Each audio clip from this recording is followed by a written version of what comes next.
The confidence. No.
We're ready.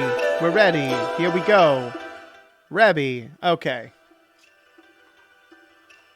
I love Rebel Wilson. I love you. You're welcome. Hey, everybody. Welcome to the stream. We are TGS Games. This is our weekly game dev stream. We're going to be doing kind of a different setup here. Oh, by the way, Corey, while I'm doing this intro, can you please let our social media person know that we're streaming if we haven't done it already? But I will fill in this void for all of you watching at home. We're doing a little bit of a different setup for the next little while here. We are kind of moving towards sort of final edits on documents, which means basically kind of a lot of busy work that really doesn't work great for regular streams. So we're just kind of hanging out while we do it. This is kind of an opportunity for us to just sort of kick back and shoot the shit with all of you. We've been doing this for 2 years, making our flagship game Vault Peddlers. And one of the coolest things has been getting to interact with the community, who have been incredibly supportive of this project. In fact, I think actually we are about to crack 300 followers on Twitter, which is like insane. I'm sorry, you're making asses? Assets. Assesses.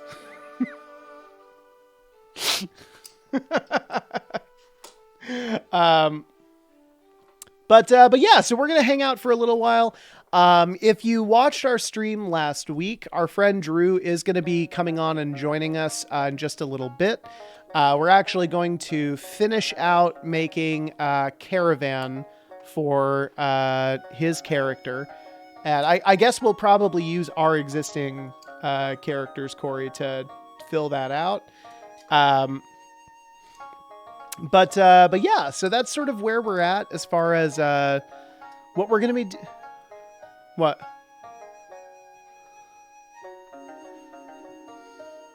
Ooh, like speedrun one? Okay. Yeah, no, I'd be down with that. Yeah, I like that idea a lot. Okay, cool. But yeah, so for now, we're just kind of shooting the shit. I'm working in our 1E doc, which you can see up here at the sort of top of the screen. And Corey is working on design stuff over on his end. You can see that over on the left-hand side of the screen. But this is sort of where we're at. Yeah, man. So I wanted to make a list. Actually, this will probably be better on your side of things. Yeah. Instead of me randomly throwing them on this. Yeah, what you got? Let's put together a list of playtest documents we will need. Okay, sure. So we are going to need the setting primer. Okay. / welcome to the game. We will need the species primer. Okay. We will need the character creation rules. Okay. We will need the basic rules. Basic and I mean, we could probably just throw rules on one document, basic and combat. Sort of like the cheat sheet that I've been working on. Yeah. Okay. Cool. Anything that we'll need to write down for rules, basically. So we'll probably want to do / maybe like contract flow down or whatever. We will need I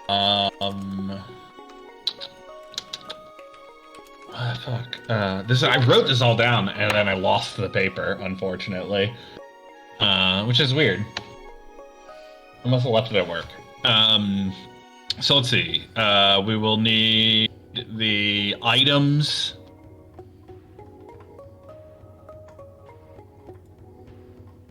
As well as the rules for making items, but that can be one document. We will need... on setting primer, we can probably also do like a quick description of the things we have fleshed out. So that was just me thinking out loud. I don't know why I did that. We'll need all our downloadable, we'll need the character sheet, the caravan sheet, the blank contracts, NPC stuff, cat sheet. Oh, we'll need a GM document to explain like some of the GM facing stuff. Okay. So hang on one sec. So I've actually been working on that stuff here, and I can show you what I've got so far. But yeah, GM facing document. I have an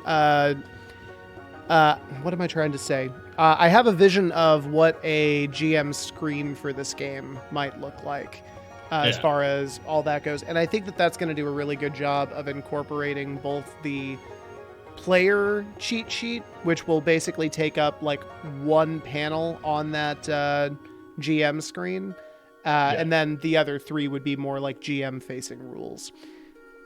So for the time being, we can distill all that, and because we're going to have to take everything that you're writing and put them in graphic design documents. Correct. And put them in the playtest bundle. Correct. So we will definitely try to get that bad boy as a quick rules kind of thing. Yeah. We will need we'll need example filled out NPC sheets and stat blocks. Yeah.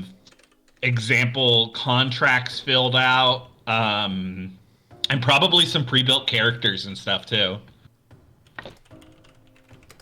Okay, cool. So filled out NPC contracts, character templates.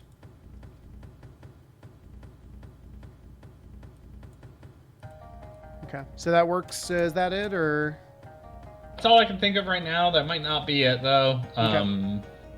Yeah, that'll give us something to look at and start knocking stuff off. What I'm going to be doing right now is just building assets, so I can just slap these bad boys together and kind of have a consistent visual language. Hell yeah. Okay, cool. So while you do that, I'm actually going to talk a little bit about the stuff that I have. Let me actually pull up.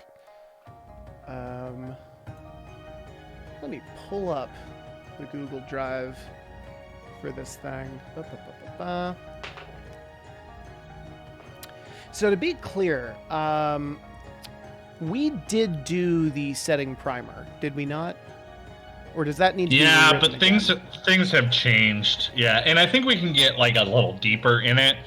Because Okay. again, we're like presenting a world that nobody is familiar with. Yeah.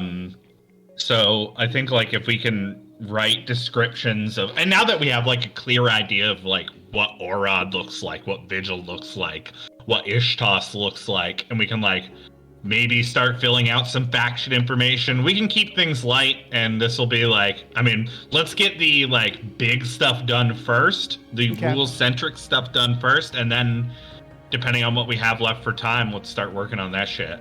Okay. So yeah, we can definitely, I'll show what I've got here for the quick rules here. Let me ask you this, because I just want to put a note here on the setting primer. How Yeah. long do you think that needs to be? So, I think that we can probably get a bit more in depth if we're going to actually be talking about like different cities and factions. Okay. So if we like, I mean, like, do you think you could write half a page on a city? I mean, I could write. Look, Corey, I'm very good at bullshitting. I could write a lot more than half a page on each of these things. Okay. The question is, what's optimal for somebody? Like, who is this being written for, right? The idea of a setting primer is it's being written for somebody who's not familiar with this world, correct? Yeah. Okay. Yeah, so I would say that we should do like a summary up front, and then we can get into the nitty gritty afterwards, right? So that like setting primer should be relatively short, is what I'm getting. no, I mean I'm actually thinking that like we can keep like we can make a short brief section up front, and then like because let's look at RPG books, right? Like RPG books are, you could probably condense most of the rules down into like 15 pages, right? Yeah, I'd say that's probably fair. If you were just going straight rules, that makes sense. So RPG books are generally written for readers and GMs, people who want to know the world.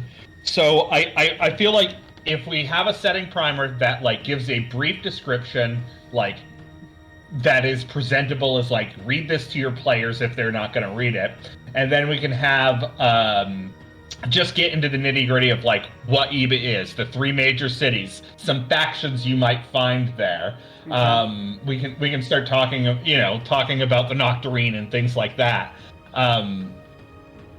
So yeah, I mean, I guess like I'm not sure what you mean by like relatively short. Like, what's short to you?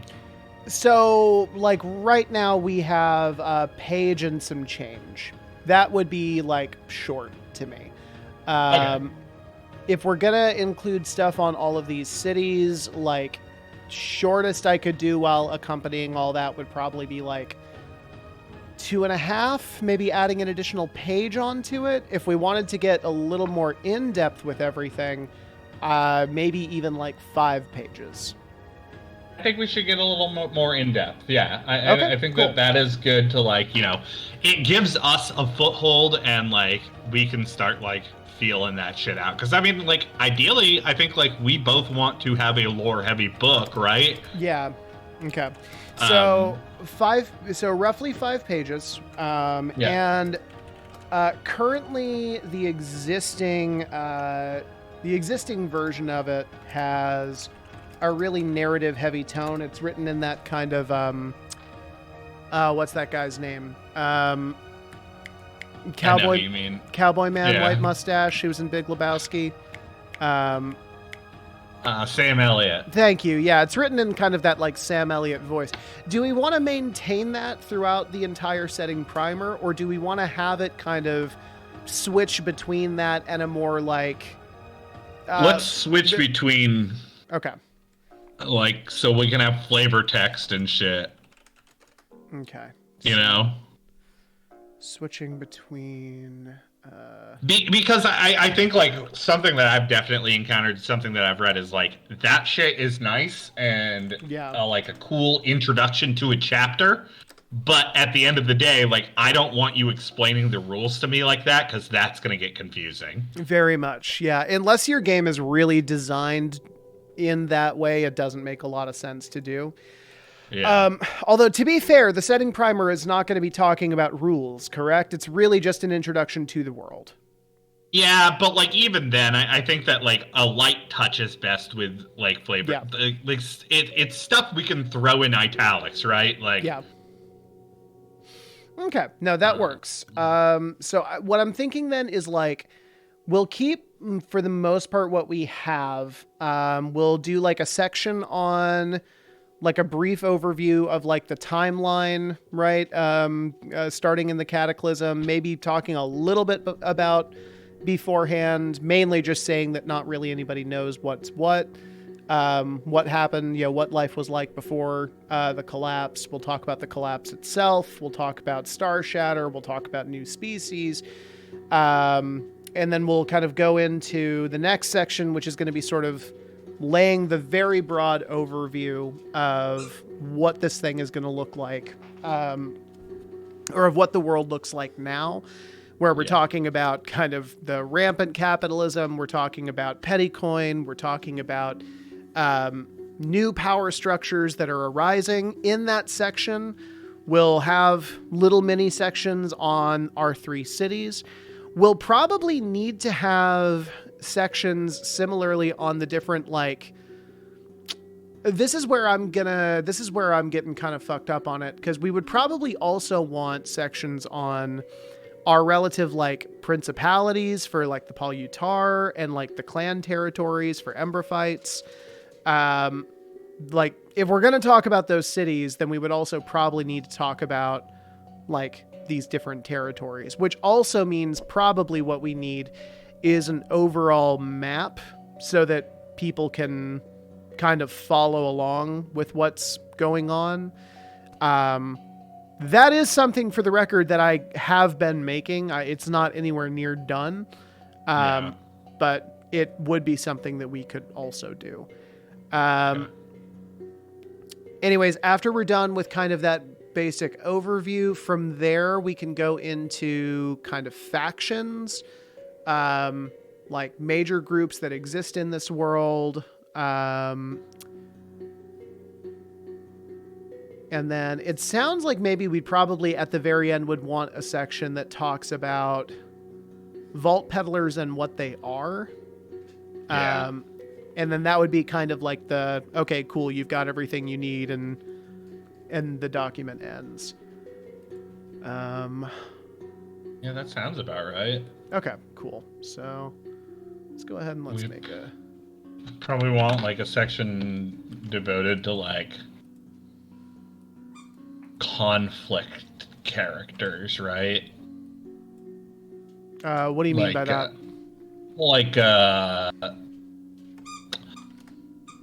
Factions that you could utilize to like mooks and shit, like, right? Like, if we're setting up the Nocturina's Drow, if we're setting up, like, these death cults of Emberfights, like, not quite a monster manual, but, like, hey, these are, like, the dangers of the world kind of thing. Okay, that would be probably in factions, right? Okay. Yeah. Okay, cool. Okay, so 5 pages. Switch between narrative and mechanic. And do you want the narrative sections, do you think, in their own little flavor boxes, like maybe posted to the side? Like, is that a more ideal thing? Or should the actual main text kind of switch between like maybe an italicized narrative text versus like a bolded out mechanic. I think we should have clear delineation between flavor text and not. So we can throw it in side panels. We can throw it at the headers of chapters and stuff. Okay. Well, okay, wait, but we're not. So to be clear, we're not writing chapter intros. When I say chapters, I just mean like section, like different sections. Oh, different sections in the primer. Yeah. Okay, cool. Because I guess we could. Yeah, I guess it makes sense that you would want to have those clearly delineated. Okay, cool. So.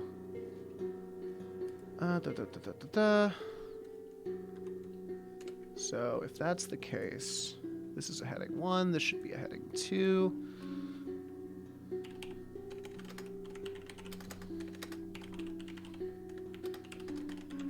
Okay, so history of Iba. I'd do that.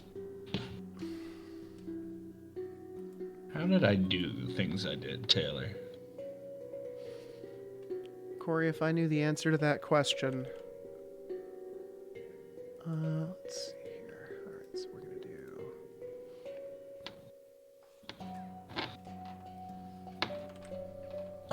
If I knew the answer to that question...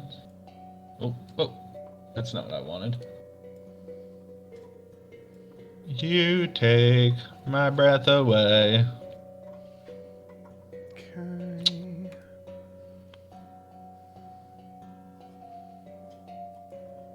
I wonder if I can do, like... Where's my filigree? Where's my goddamn filigree?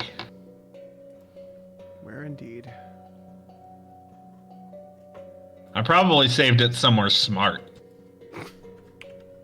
Don't you hate it when smart don't you hate it when you do that? When you have like a specific, you literally are thinking ahead. You're thinking about future you, and you're like, I'm gonna put it here because I know like this is like where it makes the most sense.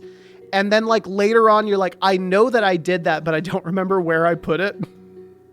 I'm a dipshit. Why would I ever do this? Yeah, exactly. Right. Like, why didn't I just leave this lying on the floor where I always do? Where it belongs. Right. Okay. So. Oh. And I guess these flavor sections should probably go in quotation marks.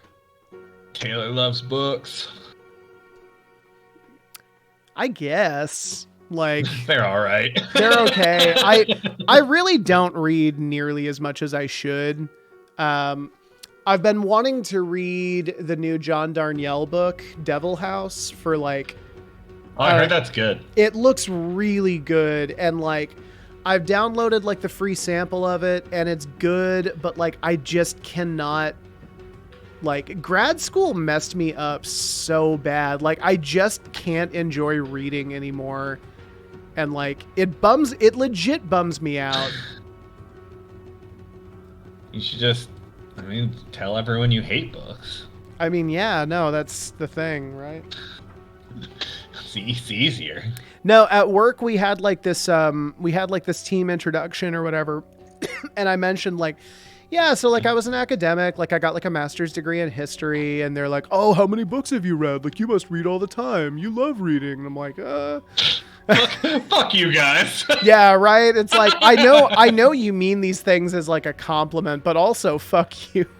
Making me sound like some kind of nerd. How I dare hate you? books. Let's get one thing straight. I hate books. Why is this a PNG? That's wrong. Why indeed?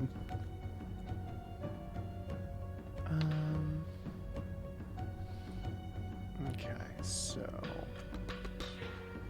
also wrong.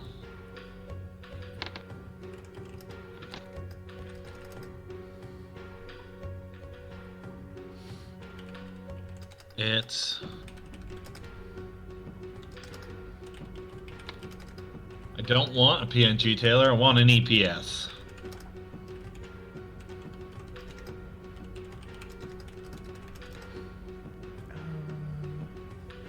Hello?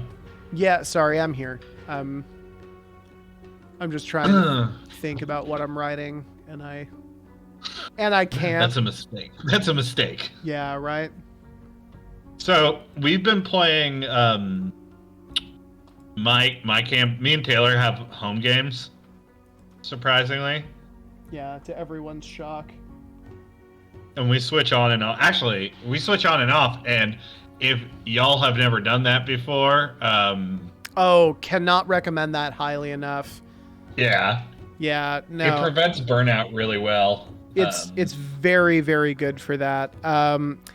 If you are considering a structure like that, one thing I would tack on to that suggestion is make sure you switch off like every month or every like like 2 months or something like that. Because when we first did it, we switched off to a different game every week, and that is equally exhausting. Worse, some might say. Yeah, that is actually worse. It's a worse kind of hell. But yeah, no. The only downside is tomorrow I'm going back to GMing for the first time in like, Jesus. It's been, I think, 3 months or something like that. Because we had a bunch of weeks where our group couldn't meet, and so all of our stuff got pushed out a ton. And I wicked fucked up. Yeah, I have no idea what's going on in my campaign. I mean, it doesn't help that when I start running too, like I kind of get in the swing of Cyberpunk. Sometimes I want to keep going for a little bit. Well, I mean that happens, right? Like you get into a rhythm with stuff, and like. And also as a player on that end, right? I don't want to interrupt your stuff like when it does get into a flow. Hey, Benny. You good? All that to say is we've been playing Cyberpunk for 3 months and we haven't played Taylor's game, and I have no idea what we did last. No, like thank God I keep pretty diligent notes for myself as a GM because I know that I tend to forget stuff. So it's usually just a simple matter of like I read the document again and we're good to go. But yeah. Okay, guys, there is no one there. Oh. Light them up, dogs. Like one of them starts going and like I know the other one doesn't hear or see shit. But like these dogs are so ride or die for each other that they're just like, oh yeah, fuck it, man. Ooh. And it's just. I mean, that's cool. I mean, like it's loyalty, right? Like it's whatever. What you want. Yeah, exactly. Like you want people who will scream into the void with you. This is the kind of friendship we all dream about. Which is why I like cats, because they're looking at you like I would let you die. 1,000%. You'd be sad, right? Benny, there is no one there. Stop. Child. Don't listen to him, Benny. Hey, come here. Come here. Come here. Oh. All right. Perfect. Benny, I'm just saying that's what a liar would tell you. Why are you like this? Why are you like this? I'm going to use you now. I'm going to use you for internet points. That's people pretty can't cool. Because people can't resist cute dogs. That's why I'm so popular. I'm pretty sure, yeah. Dun, dun, Okay, dun, can dun, you calm down? dun, dun, dun, Are you just such a dun, silly dun, girl? dun, dun, Is that what's dun, going on? dun. I've got so many distractions. Fuck. Oh. Light 'em up. Oh, light him up. Light him up. Mwah. Whoa, Black Betty, bring the land. Whoa. Yeah, I did. Okay. So yeah, I don't know. I'm excited to play L5R again, though. Same. It's one of my favorite. Like, first off, you do a phenomenal job with it. Taylor's a maestro on the old ones and twos. Because interestingly enough, Taylor does everything as a DJ. I was gonna say that, but you do kind of DJ your games. I actually do DJ my games, so like that's not that's not the gotcha sting that you think it is. It's not inaccurate. Yeah. Noggin dude, you tried your best. It's you did a great job. Yeah, man. And like, I don't know. And like beyond that though, like L5R I think is like just really good. It is such a cool system. Like shout out to Fantasy Flight Games, even though I think y'all canceled. No longer have the license. Yeah, I don't think you do anything with L5R anymore, but still, you did make what is easily the best version of the game. So like shout out to you. And for anybody who's interested in running that kind of like samurai fiction type of story, like cannot recommend L5R enough. Like the mechanics are very unique, but they're really setting appropriate. Like once you get them down, it's a system you can do a ton with. I highly recommend it. But yeah, suffice it to say, do make sure you take good notes, because it is definitely a narrative heavy game. Yes, Legend of the Five Rings. Thank you, Noggin dude. That is 5th edition? Yeah, it's 5th edition. Yeah. Yeah, no. The only frustrating thing about running it that I have found is that there aren't a lot of resources for the 5th edition. You'll find a ton for 4th and 3rd when you like Google it online, and you'll find a ton for the card game, which also is a thing. Yeah, that does not help me at all as a GM, but otherwise no. I would still say like definitely give it a shot if it's the kind of story that you're interested in. Super recommend it. It feels like a samurai movie. Yeah, no, I mean the mechanics are just really well developed, which is why I stole a lot of them for Vault Peddlers. And we take everything from everyone, honestly. Oh yeah, well I mean this is like what? It's a combination of L5R, Cyberpunk. We stole a few things from PBTA games, Lancer. Yeah, dice pool system is very similar to like Shadowrun. Like the whole thing is like it's very reminiscent of several other games, all of which we have played. Which is why baby. Well, it's like I don't know. One of the weird things that being in a group with you, I think, has done to me is I pay way more attention to mechanics now than I ever used to. Like, if you had asked me about like game mechanics, I don't know, like 3 years ago or whatever, I would have told you that I really don't care what the mechanics are. I just care, that they tell the story. And I think to some extent that's still true, right? Like it is in a lot of cases a storytelling device. But in other cases, I mean, it's actually what dictates just it being a fun game, right? Like L5R is a fun game because you get to roll a bunch of dice and like all of the different faces like mean something and they mean you can do something or you suffer some kind of an effect. And like, that's not just, it has an effect on storytelling.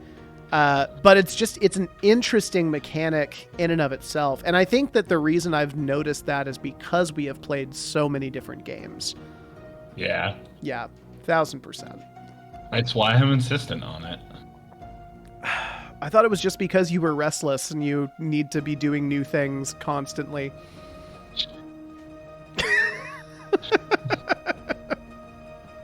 You don't know me. Corey, I know you better than you know you. I don't know you. That's not. Give me my purse. What is it? That's my purse. I don't know you. Yeah. Fuck, that show is so good. Shout out to King of the Hill. Your zipper is open. It's my yard. Fucking love. Dale Gribble is the best fucking character that's ever been written. I am convinced of this. Like a conspiracy. Dale, we're gonna go. We're gonna go steal a news truck. It's the perfect crime. Fuck. It's so good. No, like Dale Gribble is the best character that's ever been written. Like a conspiracy theorist who's suspicious of everyone, except for the guy who is very clearly having an affair with his wife. Like it is the funniest.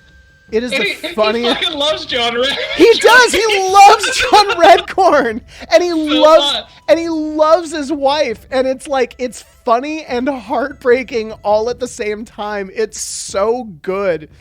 I like to read it like Dale's into cuckoldry, and it makes it much more wholesome.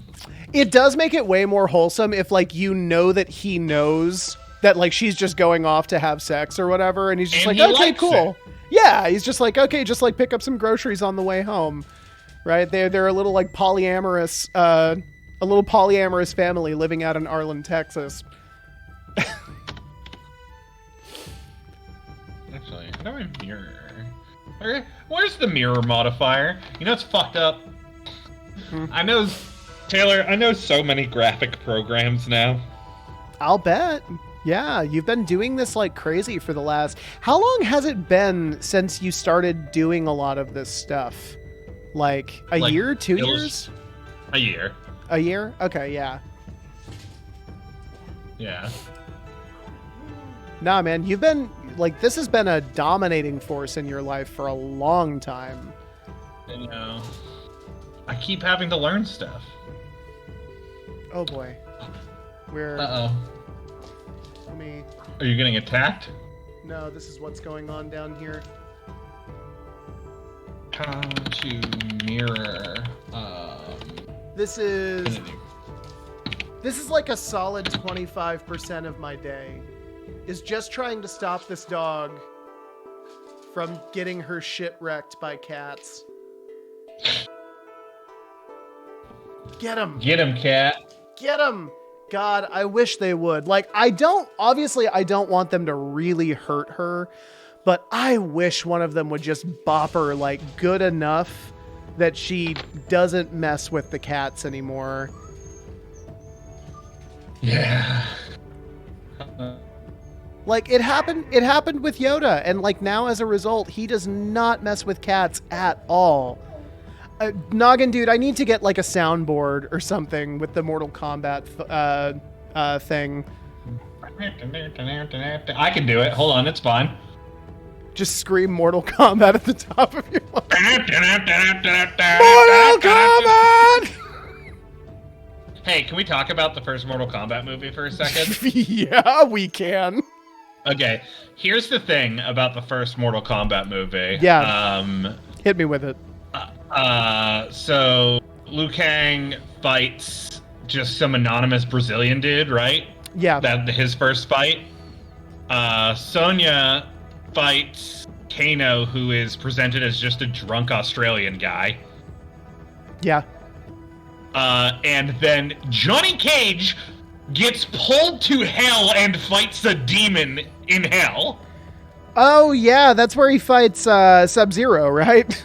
Yeah, no, Scorpion. Scorpion, yeah. That's it. He fights Scorpion in hell. It's like fucking Johnny Cage. The deck was really stacked against Johnny Cage from the get-go, huh? For real, dude. Yeah, there was clearly one person that he was like, that the villain was worried, like, okay, this guy could actually take me. I need this guy out immediately. And it was very clearly Johnny Cage. I mean, that makes sense. What is it? The second Mortal Kombat movie when he punches what's his face in the nuts? Big forearm gentleman, Gordon. Gorgon. Gordon. It's Gordon. Gordon. Yeah, no, Gordon. I remember that scene. Gordon Sumner from the police. I actually thought that was in the first movie. That was going to be the next thing I brought up. Was like he gets like set like one-on-one against this like crazy, also probably like a demon character, but apparently, yeah, that's in the second movie. I forgot about that. Well, he's from the Outlands, I think is what it's called. I did a deep dive into Mortal Kombat lore recently. I am using all of my like knowledge of those movies like right now. Like I'm pretty sure I've kind of exhausted them. I remember but I can't remember what the line is, so like it's not even worth doing like a bit over. Yeah, no, fuck it. That's it. I'll hit you with a best line from a worse fighting movie. What you got? The Street Fighter movie has one of the greatest lines in movie history. I already know which one you're gonna do, but do it. Yeah, you do, because it's fucking incredible. Do it. No, please. Was it Raul Julia's like last? Yeah. It's his last role, right? It's one of his last, if it's not his last. But anyways, yeah, he's like dying from stomach cancer during the making of that movie. But he's what is it? He's meeting Chun-Li, but because he had burnt her village down when she was a child. But like when you met M. Bison, it was the most important day of your life. For me, it was Tuesday. Yeah. Fucking so good. So good. It's, I feel like they tried to copy that same vibe in Avengers Endgame when they were like, you took everything from me. And he's like, I don't even know who you are. You are. Like... yeah, well, I mean, and that's the thing, Noggin, like... fucking, Raul or what's his face? Who's in that movie? Who plays Thanos? No. Sorry, Street Fighter. Oh, I don't know. Jean-Claude Van Damme? Is that Street Fighter? Wasn't Van Damme on like an enormous amount of cocaine? Says everyone who. Dog, I assume that everyone in every movie from the 1980s was on like at least a healthy dose of cocaine. Like that is just a given that I take from any piece of entertainment or media from that period in time. Like it was so prevalent. So it would not surprise me. Yeah, sure. Van Damme was on it. Like everyone. Van Damme. Oh, Van Damme. Thanks, he says. I assume. The rise of the nose job comes from cocaine in LA. Yeah. Absolutely. Those are both good album names. Ooh, I like that. Yeah, The Rise of the Nose Job. And Cocaine in LA. Cocaine in LA sounds like an early stage Red Hot Chili Peppers album, and I'm kind of like, okay, I guess. Rise of the Nose Job is a weird fight. That's a They Might Be Giants album, right? Like, just like some weird shit. Yeah, for sure. I love They Might Be Giants. I love Istanbul. Not Constantinople? It's not called Constantinople anymore. My God, did you not hear the song? Even old New York was once New Amsterdam. Yeah, all those tracks are New Amsterdam. New Hampshire. New Hampshire. Damn. It was New Hampshire, is what they say. Even Istanbul was Constantinople. Now it's Istanbul, not Constantinople. So if you got a date in Constantinople, she'll be waiting in Istanbul. Even old New York. But yeah. Right. See, this could I have be not written. I have not written a goddamn word in the last like 45 minutes. I feel so lazy. I'm doing Okay. stuff. You are doing stuff. I'm watching you do stuff, and I'm just kind of like, yeah. I can Look at him multitask. go. I can multitask a lot of things. I'm not great at holding a conversation and doing stuff. While writing. Yeah, like that's Yeah. like one area of multitasking that I'm really not good at. That's why, like, even though it looks like I have a lot to do, I feel like writing takes longer. So, like, it's a weird thing, like, because I really want this writing to be good. I don't want you to have to do a lot of editing on it. So that's the only reason I think why it does take longer. But yeah, I appreciate that. I mean, yeah, it fucking sucks, dude. You're already doing all this graphic work to like make this thing like feasible. I would love for you to be able to just copy and paste in what I have written and to not have to like, you know, redo it over and over.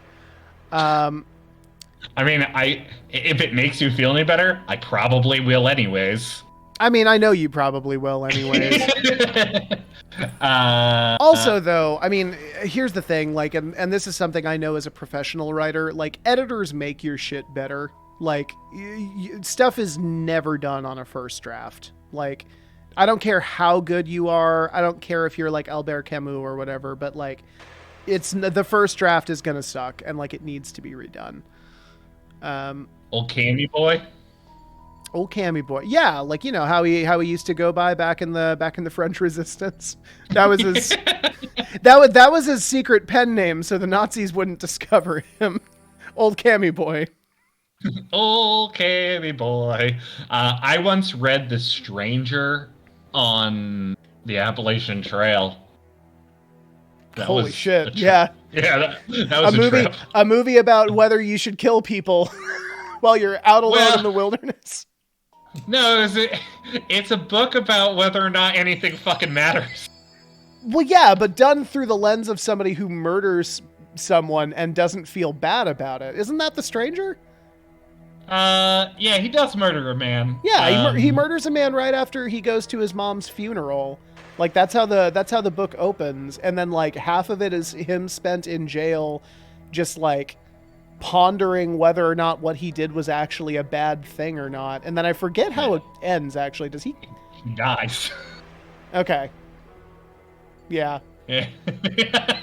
it's a fucking pretty bleak ending. Not gonna lie. I mean, it's a French existentialism from the 1940s book. Like, I don't like. What do you want? Yeah. Of course, that's how it ends, right? But yeah. Oh, Noggin dude. Yeah, I think we are going to shoot to bring you on at 7. Oh my god. Okay. No, we'll go back into the waiting room here in probably like 10 minutes or so, and then we'll get resituated. We'll come back on with Noggin dude and do the character creation. Sounds good. Yeah. What was I gonna say?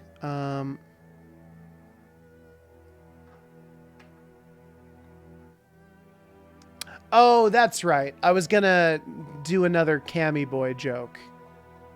Is that still okay? Are we past or has the time for Cammy Boy jokes?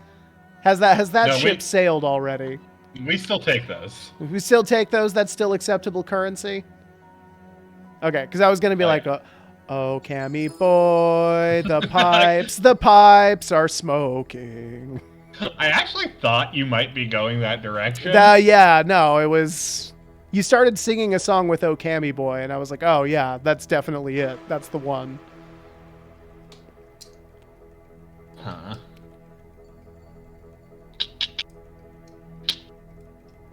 Wonder if I got hip to be square. It's hip to be square. Yeah, American Psycho. Oh, and Paul? Yeah, Yeah, I literally just did it. American Psycho has ruined that song for me. Like, Oh, and Paul? That's fucking... It is maybe one of the greatest monologues of all time. I mean, it's fucking incredible. And like that weird little like side, like that shuffle dance thing that he does. Oh my God, it's so robotic and off-putting. I hate it.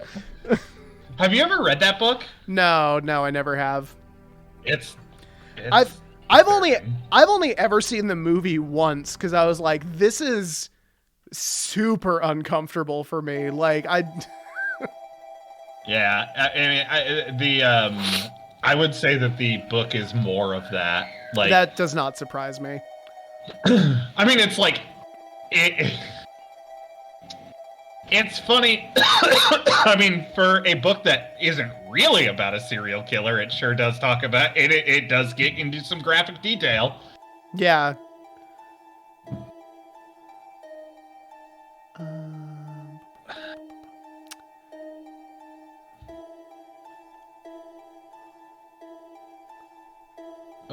Control Z. Why are those grouped together? I don't want those grouped. Political isolationism and... Oh, that's why. What exactly is... Corey, do you want to explain to our viewers what you're doing? Oh, yeah, sure. Absolutely. I'm making assets right now for our playtest document. So I have a bunch of graphic design stuff to do for this. And a lot of that is like distilling what Taylor wrote down into pages. And in order to make my life easier and also have a consistent visual language, I'm pre-building assets so that, like, when you see certain things in the book, visually you will recognize that this is a new chapter, this is a new section, this is a rule section, this is a sidebar that's going to explain things that happen. This is where narrative flavor text comes in. Like, things that you unconsciously pick up on without actually being aware of them. What's that? Yeah, the fun part. Yeah, let me tell you, if you thought our weekly Wednesday stream was interesting before, we're really gonna push that to as far to the line as we possibly can. Well, I'm honestly going to be doing a lot of different things, I think, during these. And the most important thing that I'm doing is not naming fucking anything because I'm a monster. And now I don't know anything is. Cool. Oops. Whoopsie daisy. But the idea here is that when I start throwing these documents together in earnest, I can just kind of slap them together. And that'll be it, right? Like, I would like document creation to be pretty easy so that we don't have to do a ton of this. And honestly, so this is my idea for a header, basically, like a head of different sections. I will be dropping this, and then we can, like, I don't know, either throw like a box there, probably do this. We will do ganja. Oh. No. What just happened? I lost everything. Yeah, we lost your feed over here as well. Affinity just crashed. Oh, wow. Oh, no. So that's cool. Oh, no. Are you serious? Oh, God. No, that's cool. Does it autosave? Yeah. Okay, cool. That's not as bad then. And then I will share that again. I don't know. Discord dropped it too. That was weird. Well, I think it had to because it shut down. There was nothing for it to share, right? Oh, yeah. Well, actually, no. It should still show just your... Well... No, because I was sharing the program. Yeah, okay. Anyways, so, like, here, bring it back for a second. Yeah, hang on. There we go. Okay, we're good. Boy, it changed everything on me. Oh no. Well, I mean, the timing is at least not terrible. I mean, if it makes more sense to you, we can go into the waiting room and get Drew all situated so we can get on at 7. I don't know if you want to, or if you have time to fix it now. Yeah, no, I fixed it. Okay, it's already cool. done. Okay. I'm doing these little micro fixes, which is honestly most of what I do is like fixing really tiny things that are imperceptible and you probably wouldn't notice them. But I do, and it drives me fucking ballistic. So I would just throw like this text box. Taiganja type is like our header text that I use. It is. That's weird. Wow! Oh my god! Again. Oh, that's rough. That's rough. Buddy. I don't even know what that is. I must need an update or something. I'm giving you real Zuko energy right now. That's rough, buddy. Well, I'm just going to save this and call it a day for right now. Yeah, I think that's probably a good call. I'm a little confused about why that keeps happening. Definitely something we're going to need to figure out. Well, it's every time I keep going into the assets, into the like text. Actually, let me try that again. Just let me, like when I'm picking a font, it did not like that. Oh, now it's letting me. Bye, I love you. Okay. We'll tell you what, we are going to go into the waiting room here because it is 6:55. Drew, if you want to hop on our group call here, we'll go ahead and we'll get everything situated. But for now, we'll see you guys in a little bit. Bye, love you, Winnie. I said bye.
Wolfkins, you sexy bastard. Wolfcanes?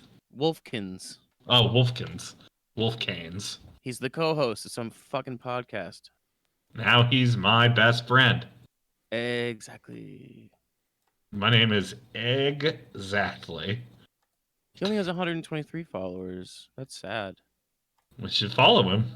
I've been following him. He's got 120. Oh, that's son of... Oh, well, no, he still just got 123. But we're one of them now he has, now. but now he has my love and admiration. Right? You can go follow him, Taylor. Admiration. Do you like okay. D&D? Have you ever dreamed of attending magic school? Tune into our podcast. Search Roleplay Radio. Why is everything fucking D&D? Oh, I've got some fucking thoughts on magic schools. We've gone into this in great detail. In what universe, or just like in general? Oh no, in one it was its own universe. In one of our own. So I'll give the brief rundown of this. Have you ever heard the old wives' tale that like baby snakes are more dangerous than adult snakes because they can't control how much venom they put out when they bite and all that? I've heard it about like scorpions and shit. Yeah. So in reality, it's actually not true, is what I found out. Apparently that's not true. But so I made this conceptual world off of that premise that like babies can't control their powers and thus are incredibly dangerous. But I applied it to wizards, and it's a world in which infants are incredibly dangerous. Like fucking awesome, dude. Incredibly dangerous. That would make so many people uncomfortable. Like, do you understand? Like, at what point are you like just kill it with a bat? It got dark. It got very dark. We actually you have to abandon them. It's causing like crazy lightning storms. I just be like, and if I just like a bat on me, I'm like, I have to do this. Yeah, well, like it came out in one of three ways, right? And like it was basically that like small villages without the resources to raise children appropriately basically just had to leave children out in the woods, and like they just had to grow up feral.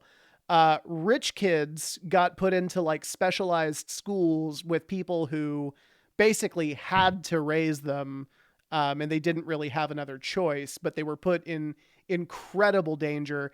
And then didn't we make like a Van Helsing baby hunter character who like we might have that. Sounds like fuck, yeah. Man. Well, so here's the thing. Let's just tackle this reality head on. Like, there's gonna be Drew, a guy like this. Your thing about killing them, like you can't, right? Self-preservation. These are powerful wizards that don't even know anything. Like they think you're coming at them, they're unconsciously going to fucking strike you down.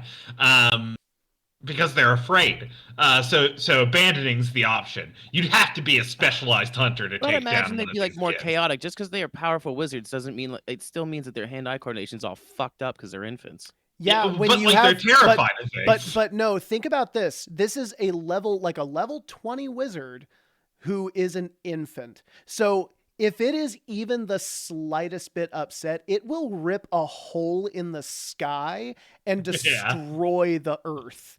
Like it is so wild. Yeah, and like the whole process of like getting better. I can see why you were like, let's just work on vault peddlers. Yeah, exactly. the world became unsustainable, and as a result, we kind of had to switch. Yeah, that game's made for like the three of us and nobody else. Yeah. No one wants to play that. Well, here's the thing. Like D&D already has something that's kind of like this with like the wild magic sorcerer, like the idea that, you know, you're a victim of these forces that you can't control, and like the whole storyline for that like class is all about like learning to control your powers and all that stuff. We just took it to the fun extent that reality allows. I mean, even to a certain extent, like Hexblades a little bit are like that, or like the catastrophe kind of just followed you around and you didn't really know why and shit. Yeah, no, very much. Yeah, but they weren't like I played a Hexblade, and when I read it, they weren't specifically. But when you're an infant, it was really bad. Yeah, no, fair. I just took it with a different angle. It's great. Took a fresh eye to it, as it were. Well, it's like chill. I mean, even like beyond the infant, like as I think age them up, like do a fucking Children of the Corn thing with it. It's still fucking, you know, like that's scary shit. Like Children of the Corn. Yeah, no, so bad. Like there's Joe, do you know the name of the demon in that movie? In Children I of know the the name Corn? of. I know the Yeah. name Is it like the oldest kid. It's is it Malachi. is it Cornelius? No, it's he who walks behind the rose, Oh. which is fucking metal as hell. Yeah, it is. What? Yeah. It's very Would it be like metal. Carl? I feel like they missed a really great opportunity by not calling them Cornelius. But that's neither I here mean, nor there. I mean, I guess yeah, it's like scary or whatever, but I mean, it's take it up with Stephen King. I will. I'll fight him. Also, a big fan of cocaine. Well, Oh, he God, was. Very, very explicitly. My favorite story from him is like, I don't remember writing Cujo. He doesn't remember writing Tommy Knockers and a dozen other books too. That whole era. Crazy. Yeah. All right, kids. Okay. Welcome to the stream. Yeah. So what we're going to be doing here, we decided that Corey and I are going to make new characters, and the goal here is to do it as fast as humanly possible. We are going to just go into it as quick as we possibly can, and see A, how fast we can make them, B, see if we can like do something that's min-maxy or game breaky. And then once we've created these characters, we're going to make our caravan. So to avoid doubling up, do you want to just each of us say which species we're going to pick and then go from there? Drew, what's your character? I played a human salesman named Akron Vanderscythe, who did somebody real dirty and let his boss take the fall. So not now just he's somebody. on the run as not just somebody very, very, very important.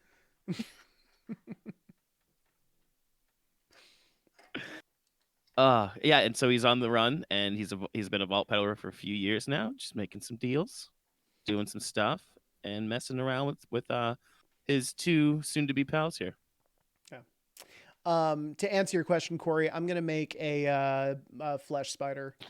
We're doing a. I was gonna do a flesh spider too. Okay, cool. Interesting. We have same brain problems. Well, I was gonna do like an Arache, and then I was like, you know what? Like zag on him a little bit, and Corey, you should do a tunneler because we put out the renders today. Oh yeah, that's a good idea. Okay, cool. Yeah, I will make a. Let me big brain for a second. Okay. If I can.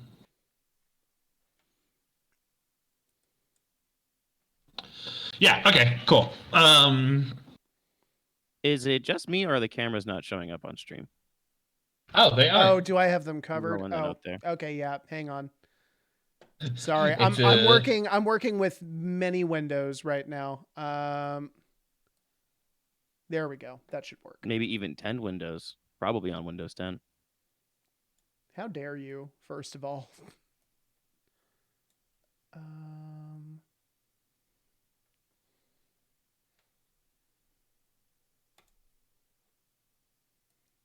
Let's see here. Yeah, what was the full name of the nemesis there? Derringer Swordcane. Which goes so well with Vanderscythe too. Right. This is, I'm getting for some reason because of like the cane and the scythe. I don't really actually that makes it even less close. I'm just thinking like very like Dante Virgil, kind of from like Devil May Cry. Just like one's like a total off the cuff douche and the other one's like very like dignified. Which one is which? Dante, the main character, is the off the cuff douche. No. I mean between Vanderscythe and Swordcane. Oh, Vanderscythe would be like the more off the cuff douche because he's just like a sales guy. This guy like ran shit. Yeah. Okay, that makes sense. Ooh, okay, yeah.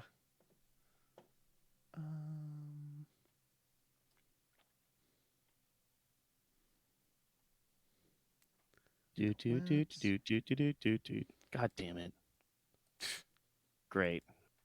You're welcome. None of your business.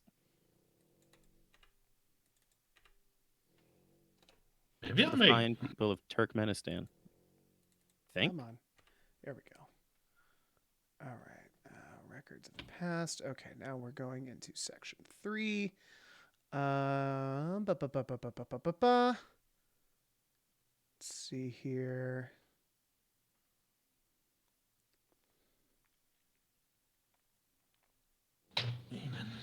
That's going to be a skullduggery. Oh, you already started. Okay, hold on. Oh yeah, no, I'm 4 questions in. Oh, Jesus Christ! Yeah, no, I'm going, dog. I'm I thought you were ready. doing the camera thing. I didn't realize you had started. Oh no, Are no, we- no, no, no, no. Are we no. gonna talk it out? Or are we gonna what are you making? What are you doing? Do you want me to Anything kind of narrate as I'm going? Yeah, we can go like the little short and skinny version, right? Okay, cool. So, so first couple of questions in Builders is where is your gallery? I really like the idea that this guy found some kind of a secret unknown passage into an old vault from like old world stuff. And like that is the location of his gallery. And I think that he chose it that way because of the natural security that already existed there. On that note, what is your most prized gallery possession? Records of the post collapse made the most sense. So I took a roll in impression for that. And then third question, what made you turn to vault peddling? Getting into and around places where I'm not supposed to be is like walking down the street. So that also really struck me for what I have so far. And now I'm doing divinity. Corey, where are you at? I'm on the second question. Okay, cool. The first question, I changed mine to Paul Utar. Hell yeah. And I am of the Baronry of the Mechanized Vault. I kind of got a character idea in mind because I chose Clockwork, Baronry of the Mechanized Vault, and I think he specializes in like creating things, but creating things in a different way than he used to. So my second one was what separated you from your regency. I was responsible for a dangerous evolutionary path being introduced into the nobility. So I think this guy used to work as a geneticist for the Palutar. Yeah, and like was a little bit out of control with it and like introducing wild evolutionary paths to people he shouldn't have. Ooh. And it got into the nobility and he swiftly had to leave, I think is what it was. I don't even think he's being hunted kind of thing.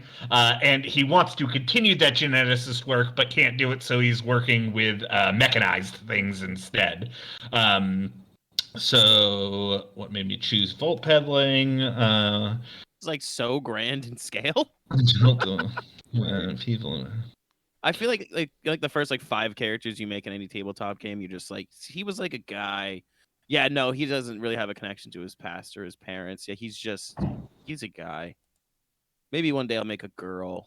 That's like as far as you get. This guy's like, I'm trying to tear down society. They kick me out. Okay, so I am done with the questionnaire. Okay, cool. So I started after you. So what does divinity mean to your character? I chose omniscience, knowing everything. What's your biggest haul? I went with the inconspicuous cloak because again, it really kind of speaks to his role as a sneaky boy and why he's able to get around into so many places where he's not supposed to be. Relationship with the current community. I think that a sneaky little flesh spider is probably pretty intimidating. So I actually gave him a roll in ferocity. Ooh, nice. Yeah. And who is your nemesis? I picked someone who just won't die. And the answer narratively is I think that he is being hunted by the AI that used to exist in this old world vault where he's made his gallery. It doesn't like that he has intruded into its space.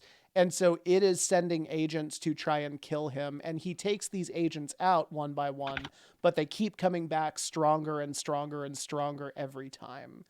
And then personally significant setback, came into possession of a powerful treasure that we can't unlock. And I think that this is something like a rod, a divining rod that he pulled from the vault, and it likely has to do with why this AI hates him so much. That's fucking beautiful. Incredible. All right, and then I'm doing the gear purchasing now. Do it up. I liked that part. That part was cool.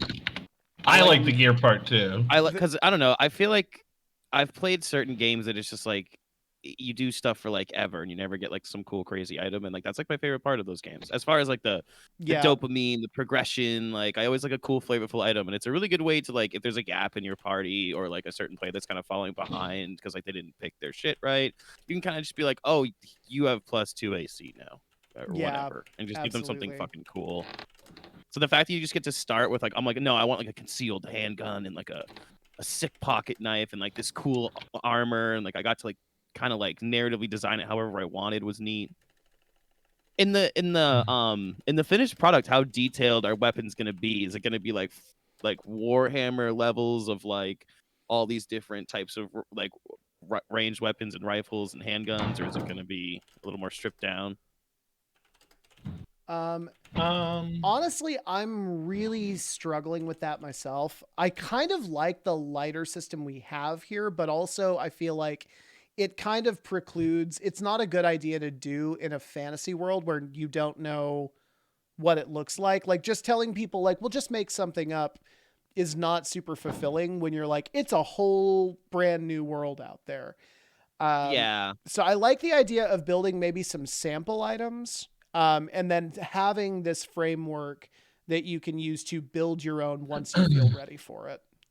I mean, I like the idea of having something like vague. Like, what's the archetype? Is it a handgun and you can flavor it like however you want, or is it like a rifle, or is it like a melee weapon?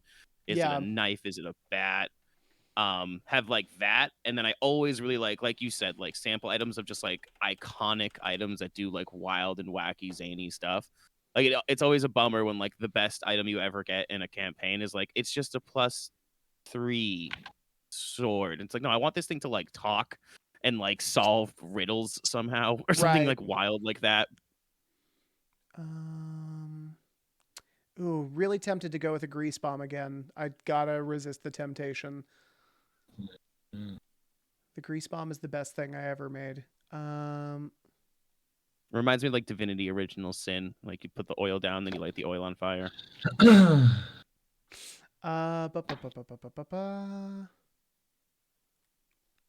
I'm gonna go Audium. I do wish the Alchemist classes in games did more of that. Where like you throw this one and then you throw that one as like a combo play, as opposed to just like I have this for like I have a bomb for every situation. I like it more when it's like sometimes you can put like 2 or 3 together and do like wild stuff in succession. Yeah, that's tough. Yeah, I'm sure it's incredibly complicated to do. But as a lowly player, one can dream. That's what I want. And, figure it out.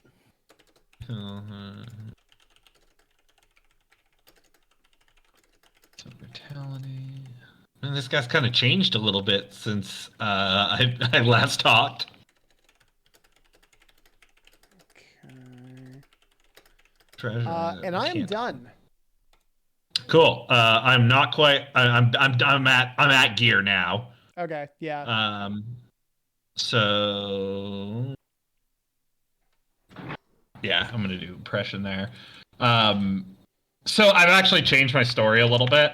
Okay. I was a geneticist in the same way, but working in a different branch of the geneticist. So like he still did that shit, but he was of the faction of witch hunter. Witch hunters basically hunt down like these lines that have gotten out of control, right? And bring the reins in on the evolutionary paths in things. He was using those genetic traits to further advance himself in hunting things, and those traits ended up in the evolutionary line of a noble family. So same kind of story, just different spin on it. And the person that is hunting me is someone who is violent, and that is the the witch hunter who took my place. They are essentially a geneticist from the mechanized vault who utilize these evolutionary paths in themselves and other people to hunt him down to bring, to make sure the shame of the family is not let out. So I'm actually more of a fighty man than I initially anticipated. Right. Yeah, that's tight. Yeah. So I just gotta buy shit now. Yeah. Which I will do very quickly. Yeah, so walking folks through what I have here. So I went with a heavy melee weapon because I really like the idea that this is a pretty dangerous fighter. I went with the whole ferocity answer and gave people a reason to kind of be weirded out by me. This is, it's just a very small dagger, but I think that it's not only concealed amongst like the clothing, but it's also concealed amongst like the many legs that the builder has. And it's this constant feeling of like, where is the dagger at? Like, which leg is it currently on? Because I think that the arms come into the cloak and sort of are shuffling around a lot, and it can come out kind of in any direction. So I put the concealed tag on that. To go with the heavy melee weapon. I went with a light armor, so +1 to defense. And I gave myself an audium, which amplifies sounds in medium range and removes the deafened condition. One use only. I'm sorry, what was your, are you like what kind of weapon is it again? It's like a dagger. Okay, cool. Yeah.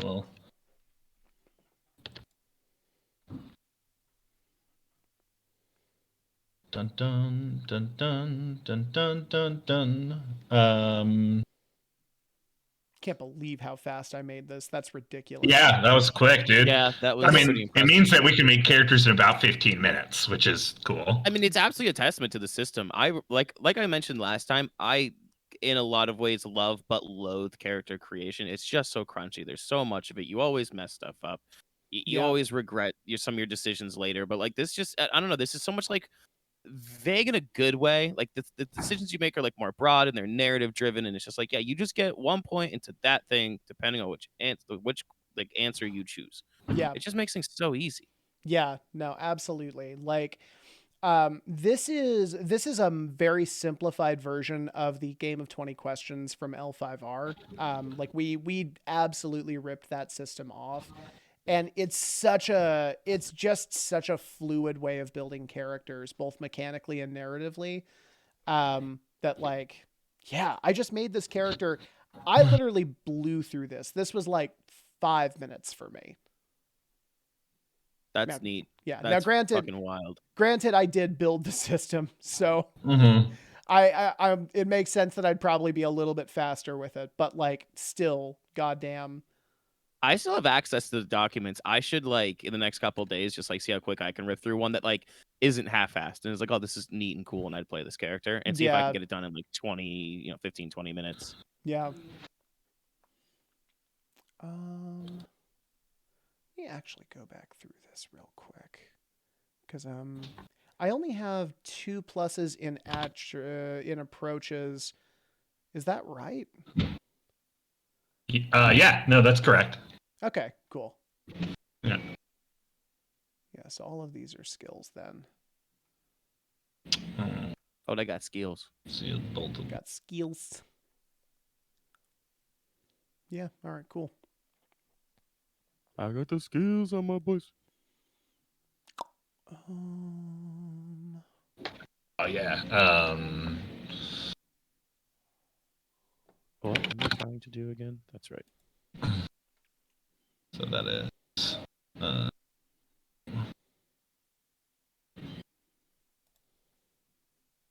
distracting eye catching.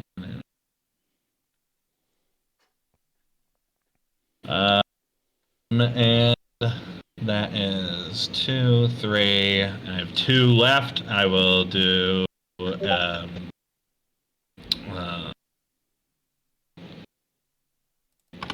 right. So since I made this guy kind of creepy, I'm gonna keep going with that. I gave him soft soil boots because basically I like chose the options that he's constantly watching his back because he's constantly being hunted and he is a hunter. So I can fucking wreck a dude real quick if need be. I bought Thermonium because like the idea that he was a hunter, the idea that he could like find things with Thermonium, like reveal people's positions. I like that. I gave him medium. What is it?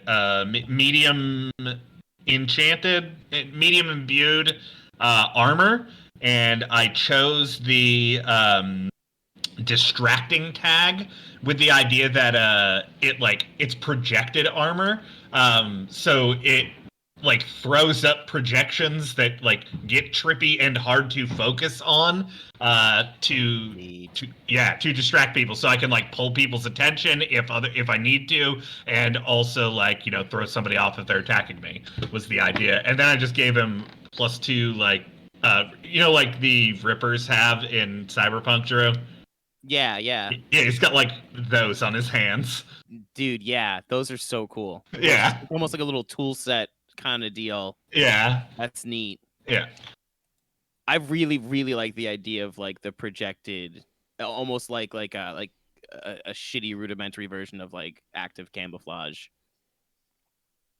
Yeah, exactly. That's fucking cool. Now I'm like, my guy's so lame. He's like, I carry a gun and I put armor on my suit. Maybe he's from Brooklyn. There is no Brooklyn. There is now. That like wicked sleazy car salesman type of deal. All right. Well, now that we've got we've got 3 characters now. Let's talk Caravan.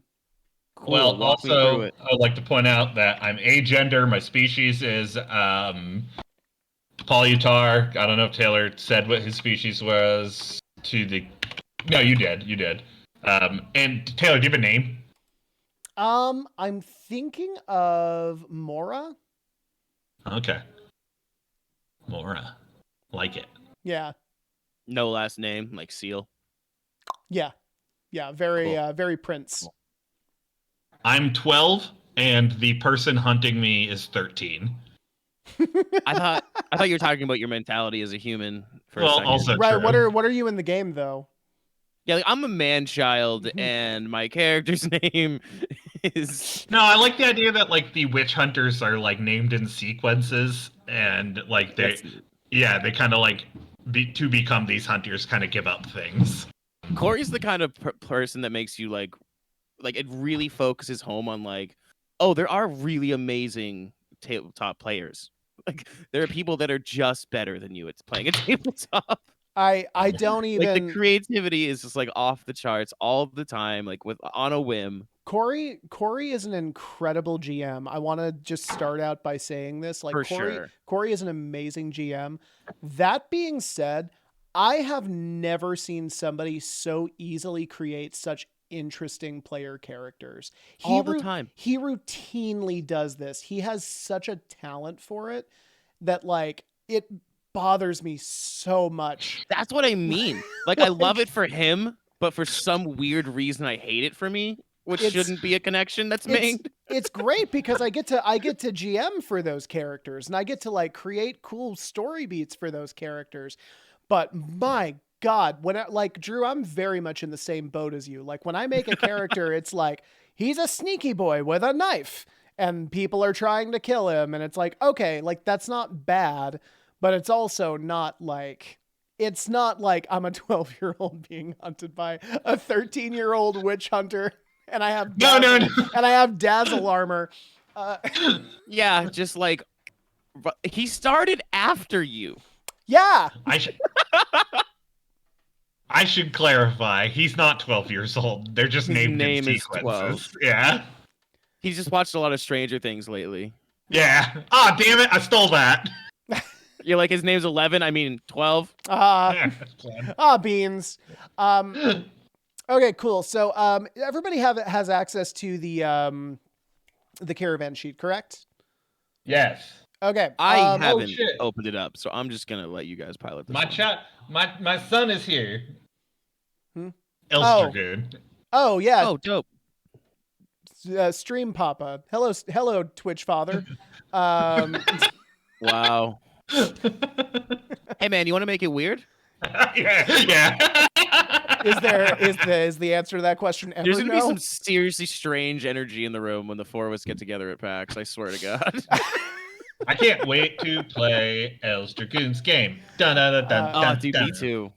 Yeah, Whisperstone's gonna kick ass. Okay. I can see it. Hmm? I can see it. Keep picturing it in your mind, but we do need to move Oh forward. no, I was looking at your character sheet that you asked okay, if we cool. could see. Oh, God. Wait, so he's 12 years old? Are we back to this he now? is 12 years. No, he is. Don't listen to him. He's a 12-year-old child being hunted by a 13-year-old bully. Just keep who wants going his- back and who changing wants his his character lunch sheet when he's money. not looking. This is middle school drama all over. You stole his Blastoise or something. Yeah. Corey, add the following to the sheet.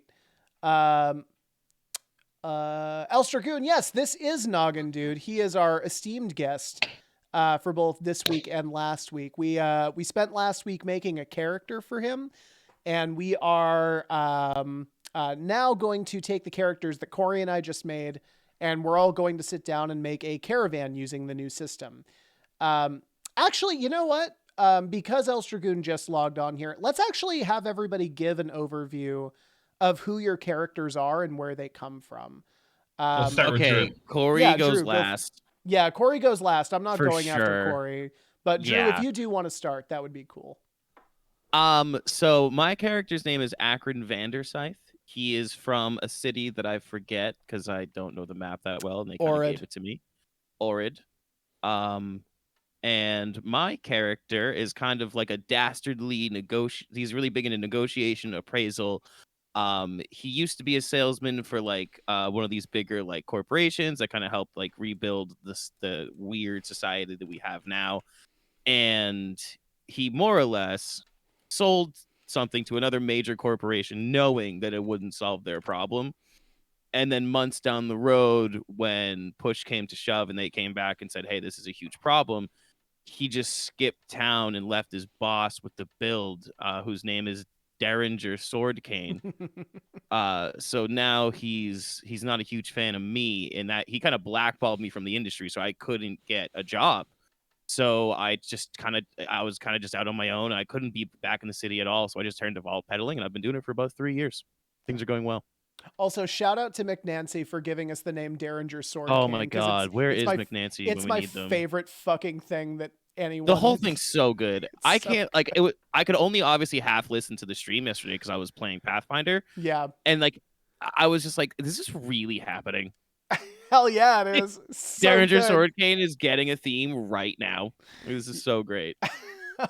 And it's always great too because I put it on like just a couple notches so I can hear it, and basically it's just background music that's looping forever for the game I'm playing. So it works. I mean, look, here's the deal. If I can play test the music while I'm making it, so much the better, right? If it's designed for tabletop and it fits tabletop, then that's perfect. What I'm saying is that Taylor is great second screen content. That is what I strive for. I just want to be the guy on your second screen. That's all. I make second screen characters as well. So my character is Mora. I initially put her pronouns under the species section, but I kind of like that she's a builder whose pronouns are builder. But she definitely goes by she, her when like pressed on the subject. What are you? A builder, obviously. What? I'm a builder. The fuck kind of question is that? No, but I mean like what's in your pants? Builder. The fuck are you talking about? Have you ever seen Minecraft? It's like that down there. Yeah. But so Mora is a builder. She is one of the only alien species on Eba. She made her nest in a old world vault that she found kind of a back door into almost by accident. When she did, she awoke a sentient AI that also resided in this place. She managed to safeguard her gallery within that vault, but in doing so, shut off the AI from, I'm going to say, either a power source or a source of knowledge, and made off with some old world documents. Ever since then, she has been on the run, hiding in Vault Peddler communities, as this AI sends basically mechanized assassins to try and retrieve the document and eliminate Mora. She keeps killing them over and over again, but they keep coming back stronger, having learned something from the previous assassin being killed. It's kind of like that scene in The Incredibles where he like watches like the matchups and like one thing loses and it keeps winning over and over and over again until something beats it. Um, but yeah, so that is Mora. She's hiding out in a Vault Peddler community until she basically she's hoping until she eliminates the last of these assassins and she can return to her gallery in safety. Nice. Yeah. Cool. And then that last And one. Corey wrote the premise for what could be a Fantastic Seven novel series. Would you like to start that, Corey? No. In about Okay. 7.5 minutes. So, my character's name is 12. I am a polyutar. I am agender because they have given up gender. Also, like, identity was kind of given up, hence the name 12. Basically, he was a member of the High Evolutionary Council, which are like contracted out to the different baronry and regencies in the Polyutar communities. He ended up at the baronry of the Mechanized Vault, where he learned to tinker with things and get like sort of a factual mind. But as a witch hunter, his goal was to like track down people who had dangerous evolutionary paths, and he would utilize those things in order to catch people who were doing it. And some of those evolutionary paths got out of control and introduced into a nobility, and so he's been chased out of Polyutar communities. Because of that, he's sort of always looking over his shoulder, and he's looking to like force his will on the community that he's a part of, because that's what he's used to doing, is like living in these very regimented societies. But same reason I chose soft soil boots. I need to fuck somebody up very quickly. He's like constantly looking for things and looking over things. A lot of work to do in the caravan, and he is being hunted by 13, who is the replacement witch hunter for him, and they are pretty much eyes on the prize. So, same kind of thing. As far as equipment goes, I have something for revealing the positions of people. I have this, what you guys call dazzle armor. It's like a projected armor that you can use to like distract people and like put people in trances, that kind of thing. And that's what it does. And then he has these like hand claws put on that scratches you up with. So that's 12. So very important question from Elstragoon. Which of us is the blacksmith? Oh, all of us. We form together in a Voltron style way. Oh, love that. Megazord assemble. Yeah. Everyone gets on each other's shoulders. We're three builders in a trench coat. It's a big ass trench coat. Red's a very large coat. Oh, you little rascals. Okay, so let's go ahead and we're gonna start into caravan creation then. So right. we've got uncharted territory for me. Yeah, so we've got our caravan sheet here that Corey has so graciously made. Corey, you do have the ability to edit all of this, correct? Yeah, I think I just typed. Yep. Cool. I can. So then we are going to start with just the basics here. So beginning, we're going to have a storage score of 9.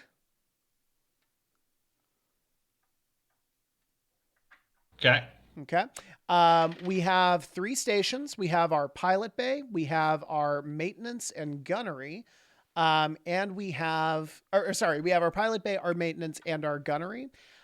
Each of those stations has a starting score of 1. So we're going to want to put 1 for each of those. And now, do we man the stations, or do like NPCs man the stations? There is only going to be one other person on this that is an NPC. Otherwise, we man those stations. Oh, Taylor, actually, I can't. There's no. I can't put anything into Oh, those spaces. hang on. I know how to Yeah. fix it. Wow, that is giant. Hang on. 3, so 1, 2, 3, 4. Is that 5. in any? Do you think that's in any way a little like restrictive in a way? Like the game is or the caravan system is kind of optimized for 4 players. No, because you can. So you can see any. You can have multiple people in one station and have Okay. them. Yeah. Cool. Yeah. Yeah, we did have that conversation. Think about that.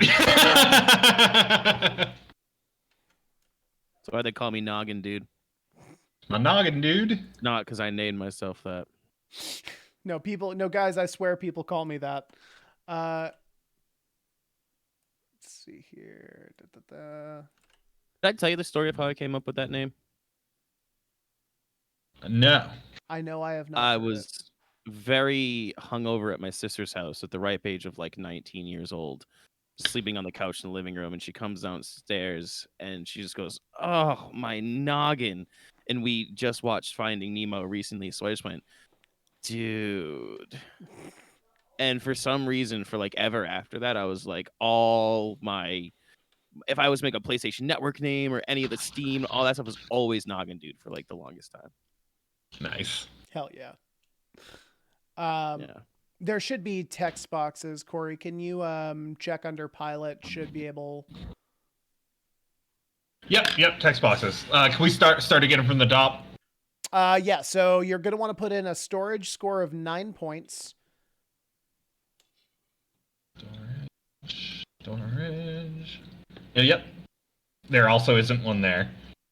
Putting one there now. Hang on one sec.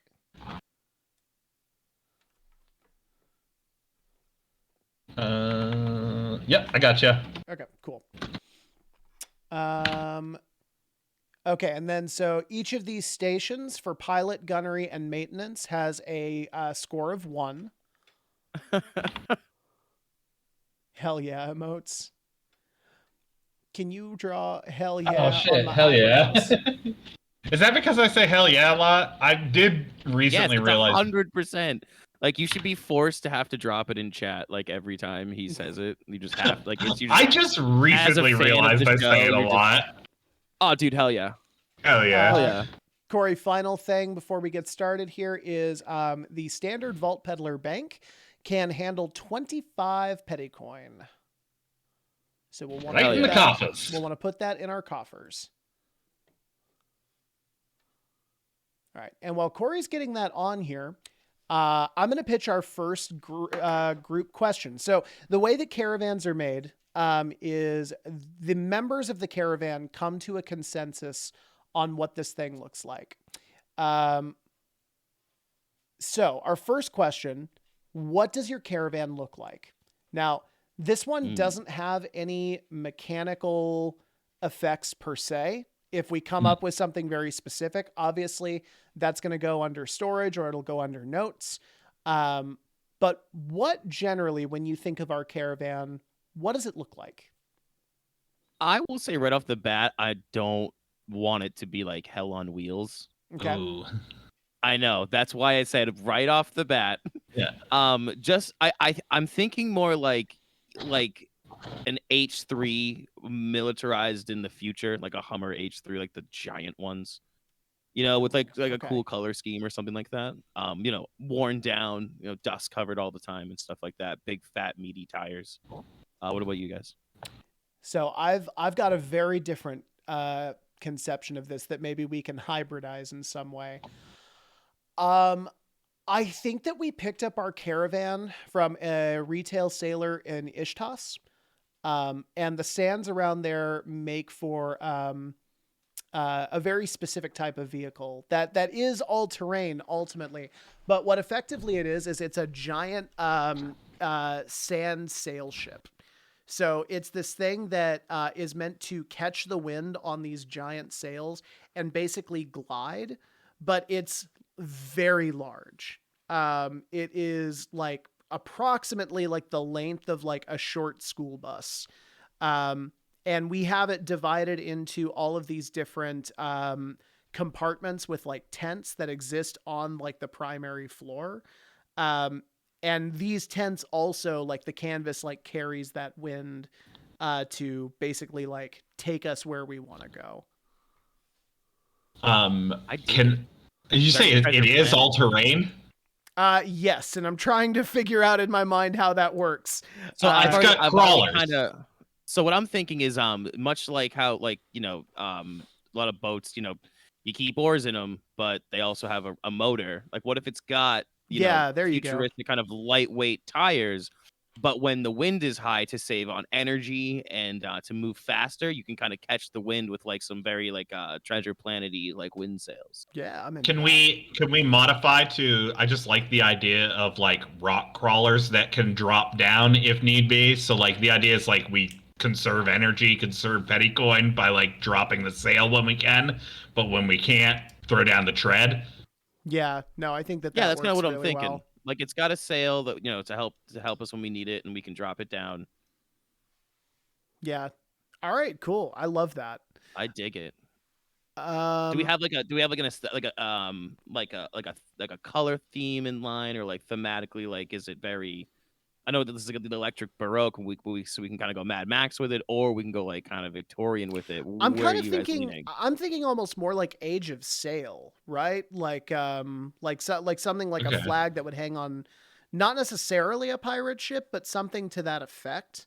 Like I love the idea of there being like lots of like reds and yellows kind of interspersed on like this big white field. Or like an off-white field. Okay, yeah, no, I'm down with that. I think that like I'm constantly trying to take us through dust to cover up that. I don't think I love the idea of like being out in the open and as vibrant as we are being. So like I think he's constantly trying to like take it through dust storms and keep it not clean. In order to like blend it in. But I really love the idea of this like these reds and what does he say, reds and yellows? Yeah, reds and yellows are what come to mind. Like reds and yellow highlights with like dark like mahogany kind of wood kind of underneath it, or what do you think? I could definitely see that. Yes, that'd be cool. Yeah, I'm into that. So an all-terrain wind sail tire vehicle that also has a wood floor. So Corey, where would this go on the character sheet? Description, huh? That would be my guess. Yeah. Yeah. Yeah, I guess I didn't have that on here, huh? I mean, this was something that I have been kind of curious about. I didn't know if there was a like something. No, I'll just I'll shorten up this storage section and drop a quick description section in there. Okay, cool. But yeah, so guys, that is our first question down here. Whoa. Holy shit. RC car in the 80s, 90s that had literal claws that could come out of the tires for traction. No, but that sounds dope. I was never super into RC cars when I was a kid. That's some gated community Christmas type of toy, right? What neighborhood did you grow up in? Santa visited your house twice. Also, Drew, I think it's like the sides are like the sides are like fucking like wood paneled like that, and that's where they like drop out. And besides that, it's probably like that. I don't know, probably like slatted metal and shit all around it. But now I'm getting real late 70s station wagon vibes with like the because I said wood panel. Yeah. Wood panel. Yeah, exactly. We're hanging out down the street. We're doing the same old things that we did last week. That's do you know who does that song? No. It's Big Star. Well, it's actually Cheap Trick covering a Big Star song. But it is phenomenal. It is a good song. Yeah. So moving us forward. So the idea now is that we have our general description of the caravan. Now we're going to build on that description while also giving ourselves a couple of extra goodies. So our first question is in regards to our first station. What does our pilot bay look like? And this is an interesting question because our equipment is partially like wind based. So like if you're steering this thing, what does that station look like? So I have an image in my head of like kind of like when you do the cockpit view in Cyberpunk 2077 of like the rattlers, except like where you would put like a shifter, it would have like a knob that is on like an old timey wheel that like you can push it forward and backwards like a shifter, but then you can also rotate it to rotate the sail. So you kind of like you can drive just like how you would drive normally. So it would have like maybe like a more futuristic cockpity style like steering wheel with all like the stuff, and then like all like the readouts and things like that because it is like kind of futuristic, right? And then have like that kind of wheel. I don't think we need to go the futuristic route with it. I think we No. can keep it. Yeah, we can keep it fucking analog. Like we can still have like the readouts, and maybe it's like dials instead of like Cool. yeah, instead of like traditional displays. How do you guys feel about like the pilot bay being like more in the open instead of like a closed cockpit?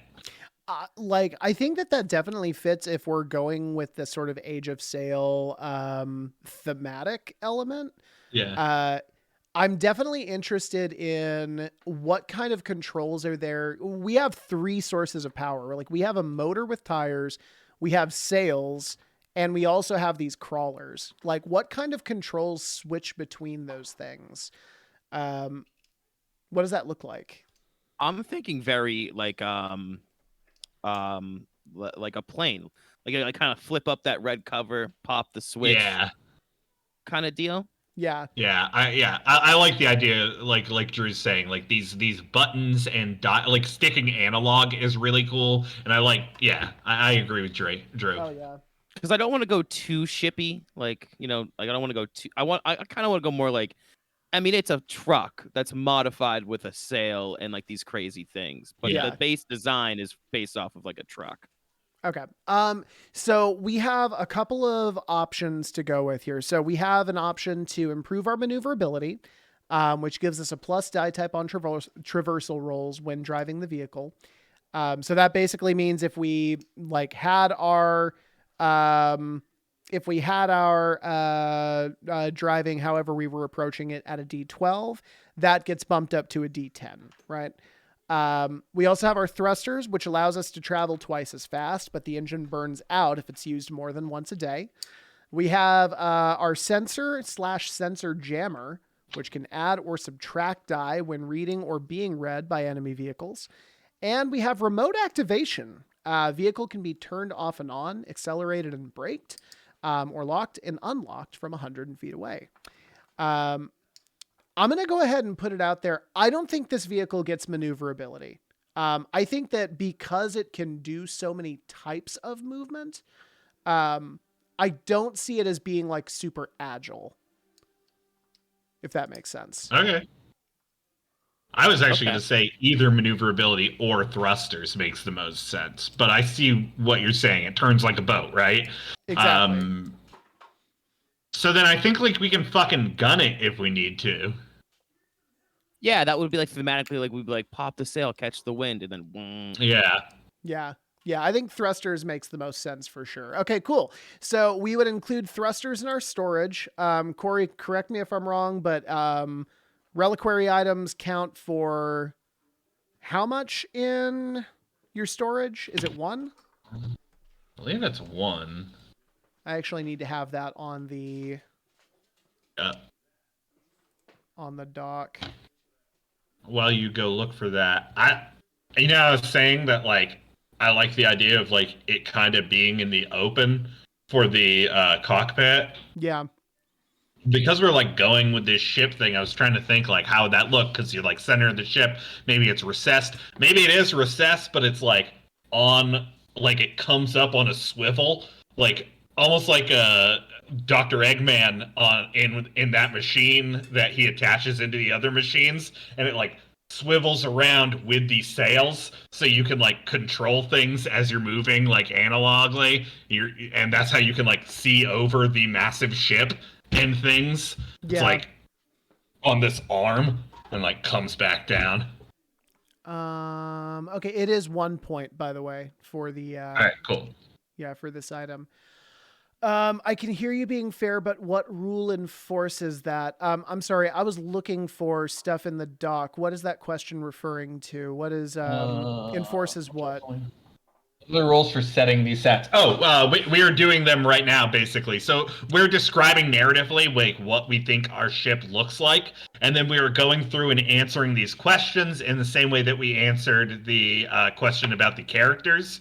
And whatever we pick off of these answers are the stats that we get. So in this case, we got thrusters, which gave us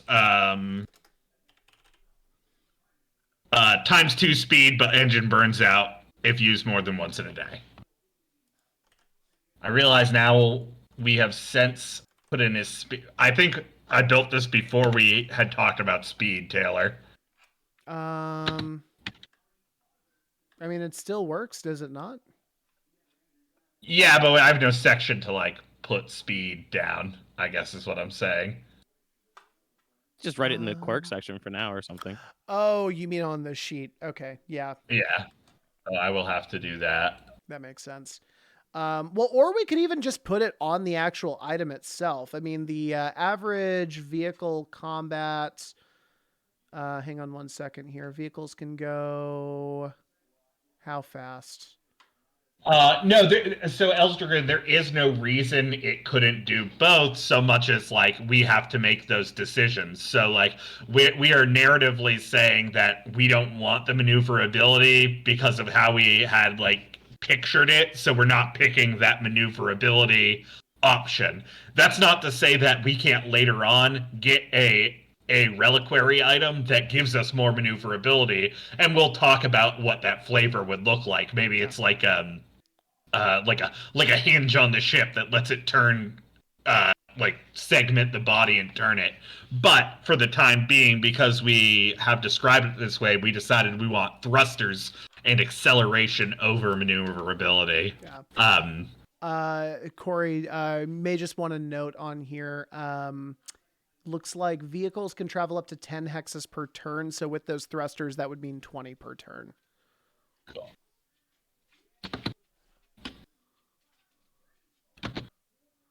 And we'll go back and reapproach those. 20 hexes. However you want, and then the rules give you a bonus. Apparently, a lesser bonus if you describe your. No, not even a lesser bonus. It's the rules will just give you like the bonus as you see fit. Not even the bonus as described. The description is to just like narratively decide what you are going to apply as a team. All right, so we're going to answer a similar question here. What does your maintenance station look like? So the maintenance station is the lifeblood of the caravan. Keeps the engines pumping and the armor plating strong. Describe your maintenance station, taking one corresponding item from the list below. And we have the option for an improved tool set that adds 1 to repair rolls. We have an improved bank, which means we can carry more petty coin. We can get cargo netting, which gives us more hull points, which means we can put more stuff on this later on down the line. Or, my favorite, a survival capsule, which is airtight insulated capsule that will protect against just about anything, but it only fits 1. I think what makes... Well, let's wait till Drew's back. Oh, we did lose Drew. Okay, gotcha. Yeah. So let's talk about what Elsdragoon is saying here. Like, Yeah. however awesome we're describing it, we are limited by the starting rules of the caravan creation. So like we could say that like we're a super fast psychic team or whatever it is, but we are still limited to like the things that we have at character creation for caravan creation. Yeah, so we take a similar approach to this with actually just your personal equipment, where you can have mundane equipment and you can have whatever you want in mundane equipment, but mechanically it doesn't do anything for you extra. That's whether you decide you have a bat or a club, or whether you decide you have like a machine gun. Okay, cool. Narratively, that's what you have, but it doesn't change what you're actually rolling. On the I have 85 pounds of paper clips. Right. On the contrast, you can get like a heavy imbued weapon that, does have additional effects and it does contribute additional stuff to your rolls. And that is going to obviously have a greater mechanical effect. It's kind of the same concept with the caravan reliquary items as well. Like if we choose to use a reliquary item to make an attack, I think that like, great, you're adding the attack items to that. But like, you could say I'm going to ram somebody, and then like we will decide how that. What's going on? Elstracoon's last comment. The only room in the capsule for one, so the healer gets in, watches everyone die. Yeah. Guys, I promise when this is over, I will come and I will get you back. I don't believe you. With all my negotiation and appraisal skills, I believe that's a bullshit face lie. So yeah, let's look at maintenance station. Yeah, so the maintenance is the lifeblood of the caravan. It keeps the engines pumping and the armor plating strong. You can choose between an improved tool set, which gives you a +1 to repair rolls, an improved bank, which lets you carry more petty coin, cargo netting, which lets you carry more stuff on the caravan, but you'll have to add it later on.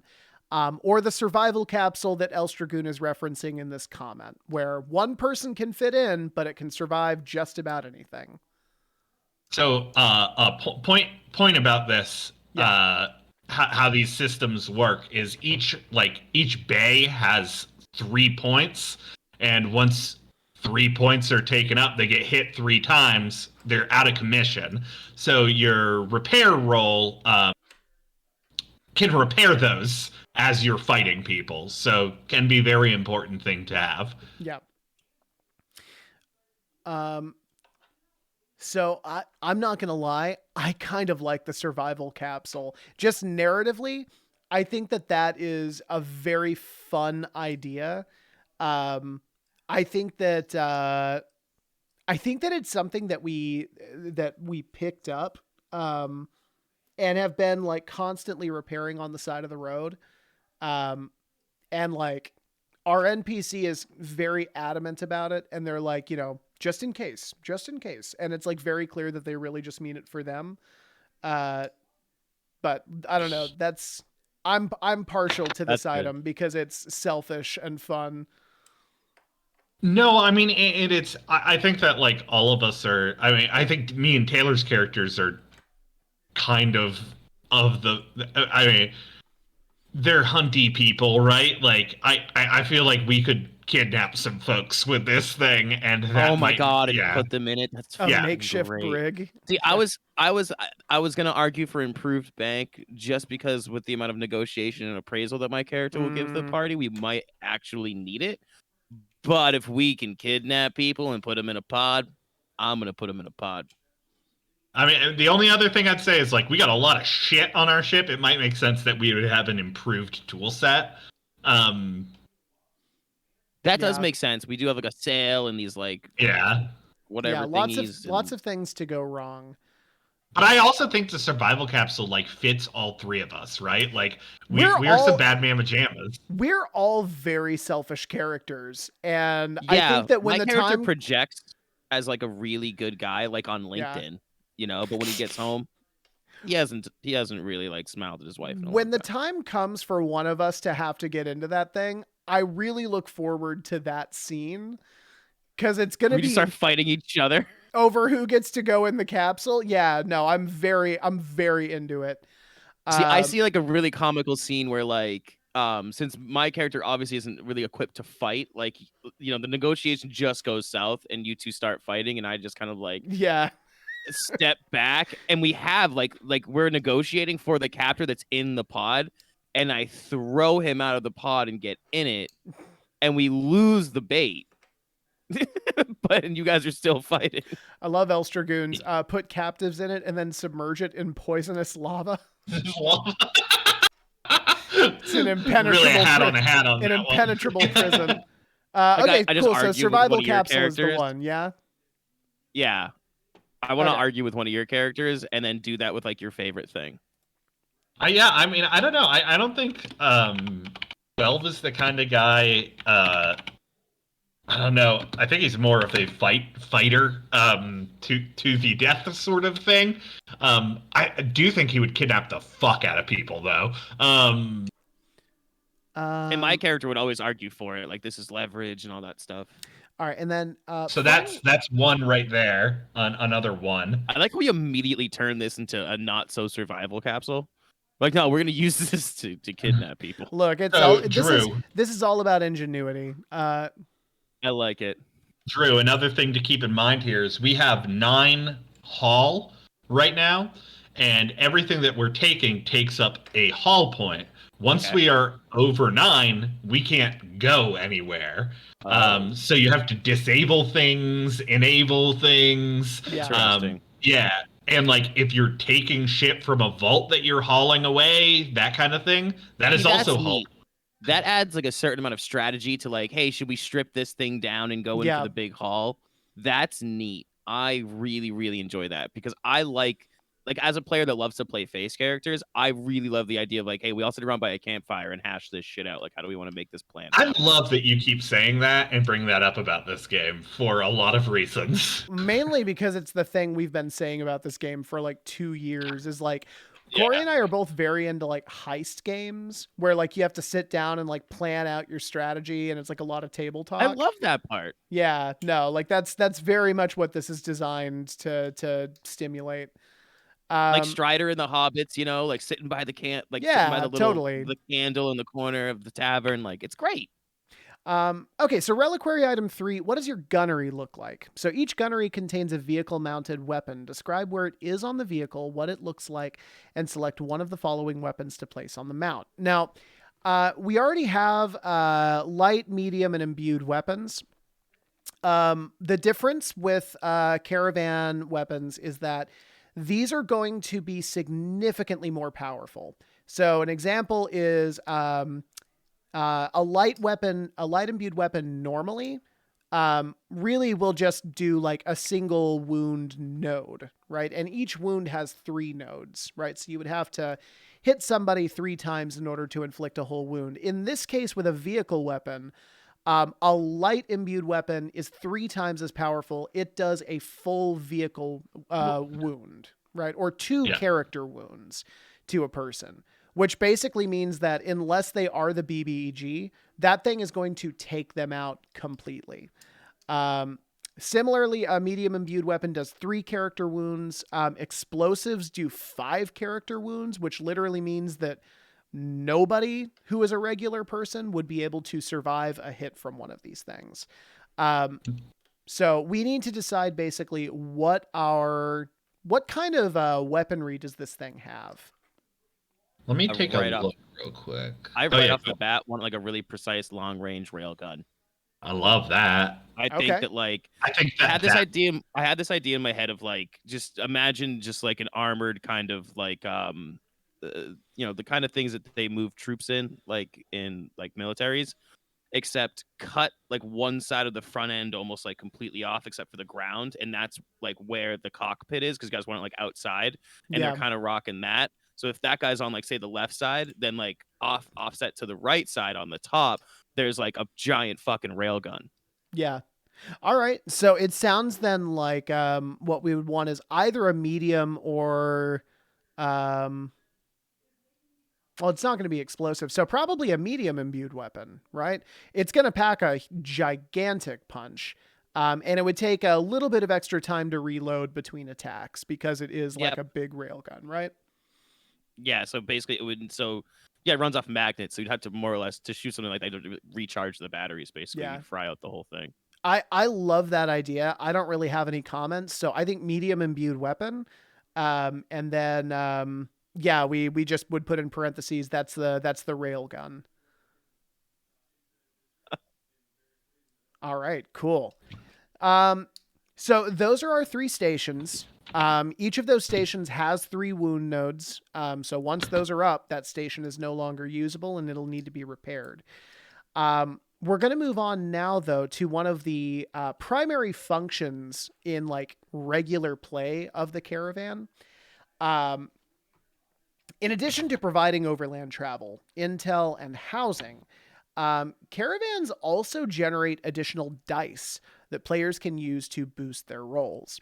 These dice are generated when acting in accordance with your one-word summary tag, which the party agrees upon together. The party can choose their tag from the list to the right. Sorry, there is no list. I still need to make it. Or they can pick something different altogether. But above all, these words need to, 1, be actionable. Players must be able to resolve conflicts according to the tag you decide on.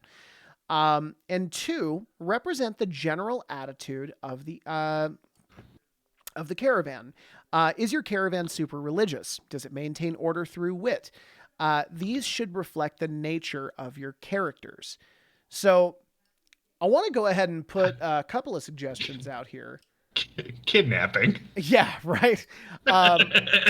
Yeah, like definitely something along the lines of like we're exploiting humans. Yeah, I went to or whatever. Extortive? Extortive would be one, like exploitative. Subterfuge would be like another one. Like we are all kinds of slimy. Oh, there's got to be a word. There's got to be a sales word in my head that fits this perfectly. I mean, we got to make sure it's actionable is the big one. Yeah, I know there's got to be some real douchey corporate word I've learned in my past. Synergy. Synergy. Synergy. Freaking marketing people and their ascots. So yeah, my suggestion for this would be I think I would go with exploited. Yeah, exploitative. Yeah. That's the best I'm able to come up with right off the cuff. I'm legit gonna look up synonyms to that word and see if something fits. I'm worried. Is that actionable enough? Like, I believe so. Yeah, if we're narratively exploiting the situation or people, yeah. Well, I mean, like, I'm worried it's a little vague, right? Like, because you can exploit concepts, right? Like, I'm worried it's too actionable. I'm worried that you can do anything and be like, well, really, I'm exploiting them for like my own personal ends. If you think about it in like way X, Y, and Z. I think at the end of the day, we're talking about extortion, though, right? Like we are exploiting people as a means to get something, right? Yeah. So we're extorting things from them. So maybe just the tag. So maybe just the tag is extortion. I think so. Yeah. Okay. Yeah. That makes sense. Cool. So what this means? I like this. So what this means, because we are a level 1 caravan, and the the die generation tag starts at a D12, and as your caravan improves, as its star rating goes up, you are going to improve the kind of die that this generates. But what it means right now is that in game, when we succeed on challenges that in which we are trying to extort people, in which we're engaging in extortion, we gain an extra D12 that goes into a communal pool that we can call upon at any time. So let's say, for example, we've done a really good job of being extortative, right? And now we're in the middle of a mission and I need to get through a door, but like, I'm not a very strong guy. I can't do that. I'm going to take a D12 out of that communal pool and I'm going to add it to my roll, giving me an additional chance, right, to succeed at this role. So you're incentivizing players to follow the narrative that they've built up. Exactly. I think it's cool. Exactly. I've been thinking about that concept a lot lately, just looking at like some video games that are out there and stuff, and why things do work and don't work. And I think in the way that creators incentivize players is like kind of the most important thing. If you have all these systems and they're super cool, but you don't lead the horse to the water, then like you just have a list of stuff. Right. Yeah. And we want to, we understand that this game, simple as it is, I mean, we made characters very quickly, but it still has a lot of components, which can be a lot to keep track of. And we want to give players a reason to say, like, hey, there's a reason you want to pay attention to like this die generation tag. There's a reason why you want to pay attention to, whether you have cargo netting, or, who your nemesis is. So like this is kind of the overall goal, is kind of blending that mechanic and narrative into one. Ever played like a dice pool game before? I would be very interested in doing like a mock, just like a drop in combat to like Yeah. kind of fully like and we can take it super slow and like explain Yeah. all the stuff. I think I'm not sure what your guys' plans are leading up to PAX, but if a lot of it's going to be like, we don't really have a lot going on for Wednesdays, like I would be down. I think that's something that would be very like, it explains a lot and would be fun as hell. Yeah. It is definitely, we have to make sure we get our shit done first, but like I'm hoping that we can get all of our shit done early, slap it together, and then have some dead time to do things like that. And that, or that you could just like run a little game in the in the apartment or Airbnb or whatever we're running. Yeah. Well, and that is shit like we could definitely do. We can rope Els Dragoon to coming and playing. Yeah. Ubermauser, yeah, no, you've nailed it on the head, right? We want to be one of those games that like have mechanics that directly interact with what you are trying to do. Also, sup back. We'll see you tomorrow. All right, let's talk quirks. Oh, sorry, go ahead. Oh, nothing. Okay. So let's talk quirks. So quirks. Oh, actually, can I say something really quick? Yeah. So when you're doing things in the caravan, like when you're seated and you're making a maneuver roll to pilot, you'll be rolling whatever skill you have. What is it? Is it skill plus? No, you're using your approach, however you're doing things. So you're taking that die level, and then you're using whatever skill of the station that you are in. Now, that doesn't mean that like you can't do things that aren't associated with your station for that time being. Like if you want to do something and not use the gunnery or not use the maintenance bay in some way, you can do regular character actions as well. Yeah. So that's an important thing to think of, especially because we have like a medium weapon, which takes a round to charge. So you can like do something at the gunnery and then go and run and do something. Maybe help somebody with an action, whatever it is. And that was displayed really well, I think, in the last playtest, right? Where the party was kind of like, the caravan was going and the party was kind of like on the sides of it, kind of doing combat and all this wild stuff and moving from side to side. Yeah. That was before we actually had this system on, if I'm being totally honest. But thank you. The players did a very good job of making that seem very fluid when we did not have that nailed down whatsoever. Fantastic. I do want to note, if you're paying attention to the caravan sheet, you'll notice right now that our gunnery, pilot bay, and maintenance station, those all have only one in them, right? So you may be wondering, well, how do we improve those scores? And quirks are the answer. So the first thing you need to know about quirks is they are totally optional. If you're cool with your scores in these stations as they currently are, you don't have to take any quirks whatsoever. But what these are optional challenges that your caravan struggles with. So let's say maybe your caravan struggles with like religious figures. Let's say your caravan struggles with maintenance issues on the caravan, like technical issues. Maybe your caravan is always breaking down all the time and you don't know why. Maybe your caravan struggles with like old world vaults, like old technology. Maybe there's something on your caravan that gets frazzled whenever you come within, 100 meters of one of these things. It can be kind of whatever you want. Again, following kind of the advice from the previous question, they need to be actionable things, right? It needs to be something that would actually theoretically come up in gameplay. But for every one of these quirks that you take on, what it means is that anytime you're in those situations, right? If I struggle at dealing with religious folks, it means I remove one die from my die pool automatically. anytime I'm dealing with that stuff. But in exchange, I can take that point and I can put it into any of these stations that I prefer. You can take up to 5, which means you can potentially pour 5 points into a station. Is there a way narratively, I'm thinking just kind of like how our characters would play together with this caravan? Like, we all kind of like the planning aspect, right? I think it would be neat if what if our food storage wasn't quite up to snuff? So however long food would last, on a long journey, things become a little more difficult to us. Okay, so we struggle with rationing and storage. We'd have to find more frequent pit stops, or maybe we're a little bit limited to well, I'm kind of trying to do a job in the local area. Well, that's actually interesting because that is an interesting idea.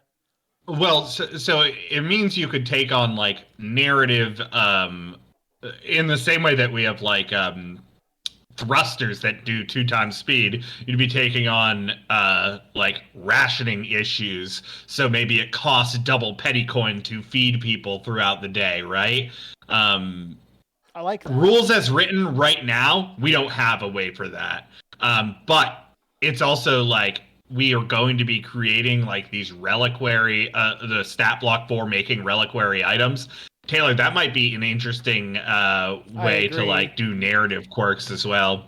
I agree. I think that Drew actually just exposed kind of a hole in this that we not one that can't be fixed, but one that we have not yet really addressed.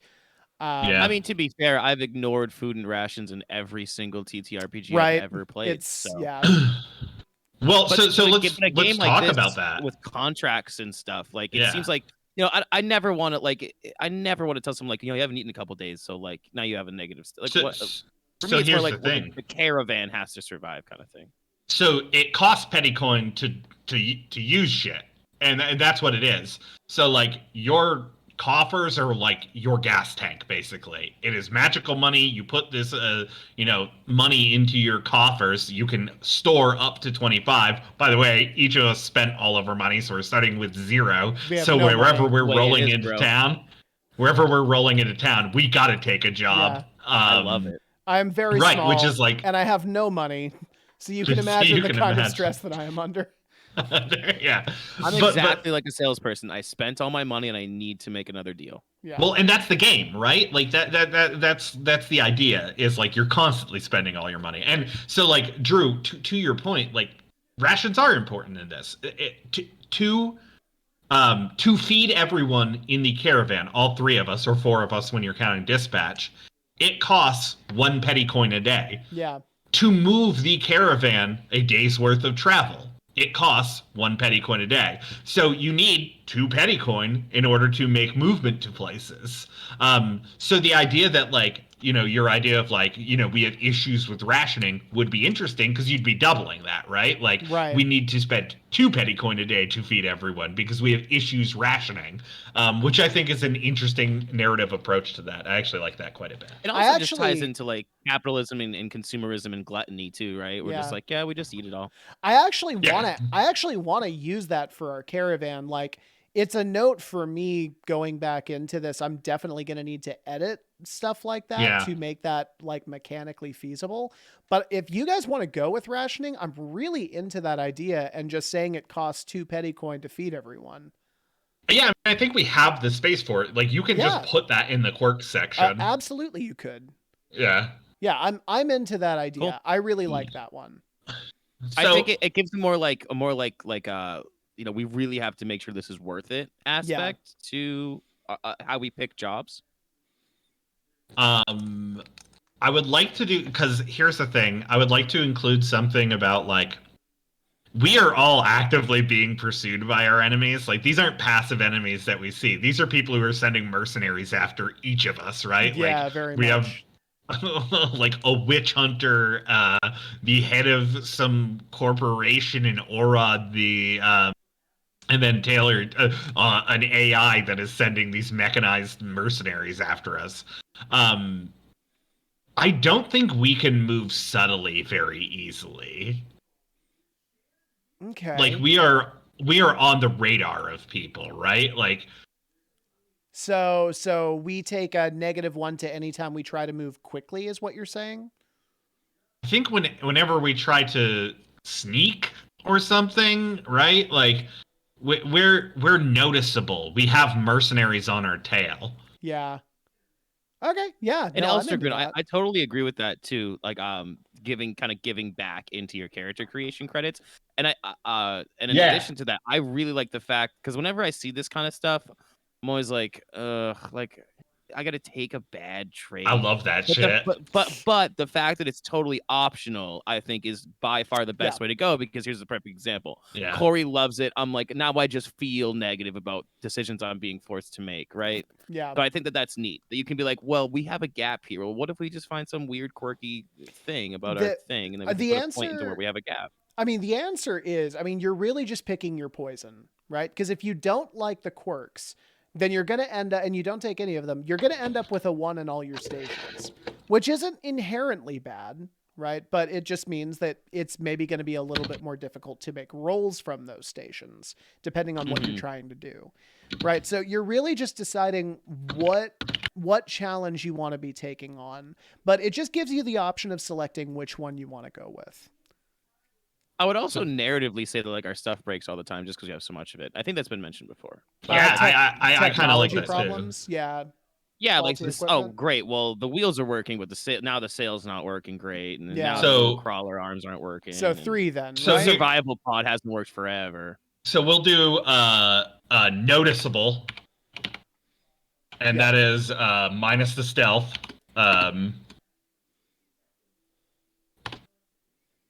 Yeah, no, we're riders on the storm with this thing. We're not going stealthy. Well, and it's not even. I mean, correct me if I'm wrong, Taylor, but quirks aren't just. Are they just for use with your caravan, or is it like it's your team, right? Your corporation. It's like if we are dealing with. I see what you mean. Like, is it just in the vehicle, or is it like even when you're apart from it? No, it's anytime. Yeah. Yeah. 1000%. So I also like that idea because we don't really have a tech. Like I have like a plus to clockwork. Yeah. And that's it. I don't have any repair skill. I'd probably be the closest thing we have to a repairman on the ship. That makes sense for sure. It's very narratively true that my character is technically useless. He's just a salesperson. Yeah. So bad. With I think rationing, that's. Yeah. So bad with rationing. We have noticeable as a minus to stealth, and then we have technology issues. Stuff on our caravan is always breaking. So that is 3 points now. So now here's where we get to plant a really interesting flag as a caravan. Oh yeah, Corey. Question. Tech issues. The actual thing is it whenever it's a minus die whenever we're dealing with tech, basically like doing a repair roll. Specifically, I would say repair. Well, specifically repairs on the caravan is what we were saying, right? Yes. Yeah, but the caravan has a lot of moving parts and gears. Right, but we just said that like, and we narratively justified that like I'm the closest thing we have to a tech. And we said that it doesn't just apply to us or the ship. I think like when we're trying to do repair rolls in the world too. So just minus 1 to repair. Minus to all repairs. Okay, cool. Yeah. Makes sense. I do also I'm very intrigued, curious, interested, those words in a group, for how like what do you guys do? Like, it's like squad-based combat or squad-based tactics. Helping each other with roles like that. That's all really interesting to me. I can't wait to see how that boils out. Well, and so what I was getting at here is now we get to plant a really interesting flag on our caravan. We now have 3 points that we get to sink into these stations. Do you guys want to put them all into just 1 to 1? Bring everything up to a 2? Do you want to prioritize one over the other? What are you guys thinking as far as pilot bay, gunnery, and maintenance?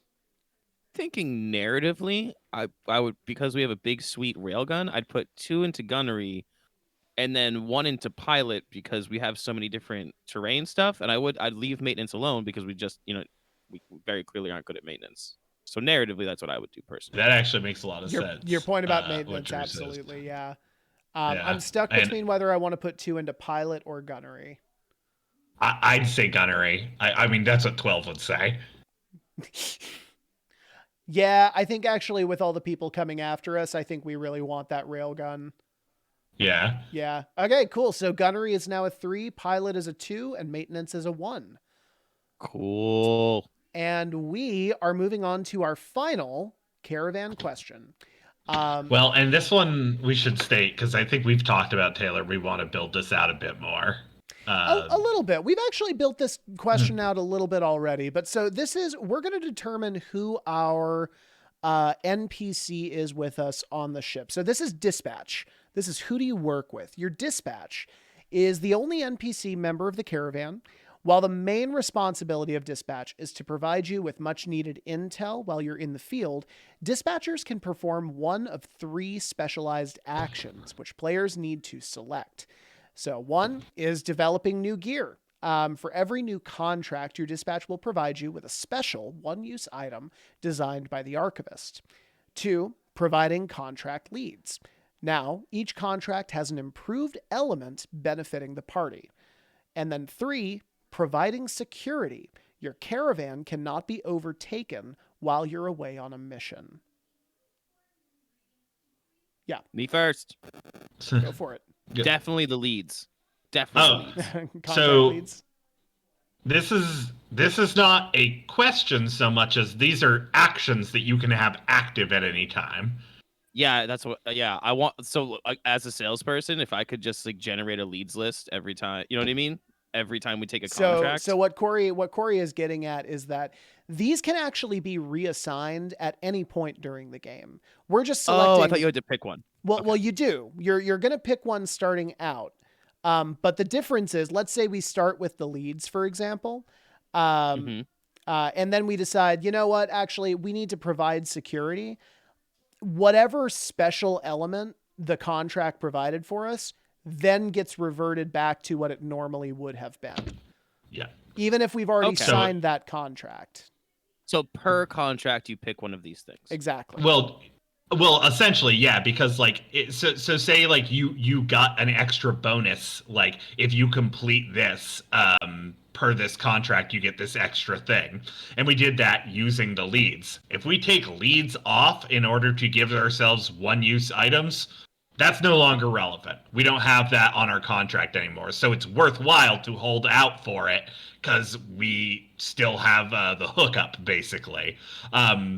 If we have one-use items and we want to switch to having Homeboy guard our shit, well, our one-use items fizzle because they're no longer being powered by our dispatch. He's no longer either explaining how to use them, he's busy doing other things. Okay, so you can basically take it like one of these 3 boons, but only one can be active at any given time. Exactly. Exactly correct. Cool.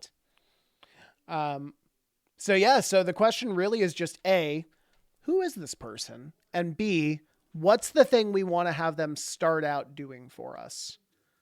I'm going to go ahead and answer the second question by agreeing with Drew. We are all broke. We need a good contract wherever we end up going first. So I would suggest we start them out providing good contract leads. Yeah, I agree. Okay, cool. Oh yeah, go ahead. So as a narrative character, I believe. So I'd already brought it up before, but you've never played any Devil May Cry games, right? I played the first one. You played the first one. So in the newest one, Devil May Cry 5, they have this lady who's like wicked techie, and she drives them around in like a van and like, you know, brings these like badass demon hunters from place to place to do whatever wild wacky stuff they're gonna do. But she's like southern and like kind of sweet, but like a wicked badass. And I just have like the image in my head of like the 3 of us like all ragtag and like her just like, come on, we're heading out of here. Is just like for some reason in my head just like makes so much sense. I don't hate that. I want it to be an old lady. Like old, old battle-hardened, grizzled vault peddler. Can she smoke? veteran. Does she smoke? She smokes. Like a goddamn, sure. Yeah. chimney. Yeah. Like all the like there's a function, like there used to be a thing in the cockpit that did a thing, and it's just an ashtray now, and it has been.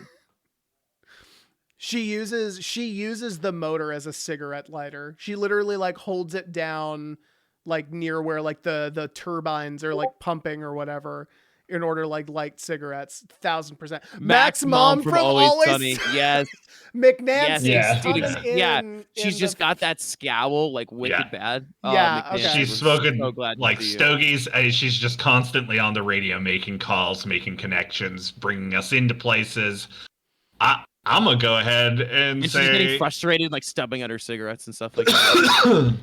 this is nearly a messianic figure for 12. I think he craves leadership.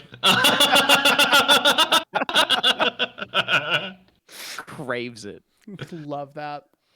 He needs structure. It's so funny, like how much like in my head I'm like, so we're just gonna play this, and I'm like, wait, no, we're not. It bums like, me just out the so idea, like, much. It really does jazz me up. Like it's like coming this far, you know. It's almost like I'm getting blue balled in a way. I'm just like, we have these 3 characters, they're cool, like we've built up all this, and it's like, so what's next? This is the brand that I gotta get more Twitter followers after this. This is the brand that we seek to build here at Vault Peddlers. But yeah, no, I mean, I totally get it though. Like this is why having a character, you know, / caravan in this case, creation process, why having one that is so narratively focused is such a benefit to your game, right? Because like it's honestly so much fun. You take like the hard part and not only did you simplify it, but you made it fun to do. Yeah. Right? This is the part, like, for so many people, honestly, when I'm playing a character, myself included, I love doing it as a GM, hate doing it as a player. But, like, I hate determining, like, background for character. It always ends up feeling so contrived and stereotypical. And my thing is always, like, it's that way forever now, you know? And it's like, but, you know, what? I haven't even seen this world yet, or my party members, or the players, or how the GM does their thing, and like I have this thing now. Yeah, no, 1,000%. But guys, this is the end of the whole character caravan creation We're not quite process. done. We're not? No, because we need to first off name. We have to name our dispatch. Oh shit, we do.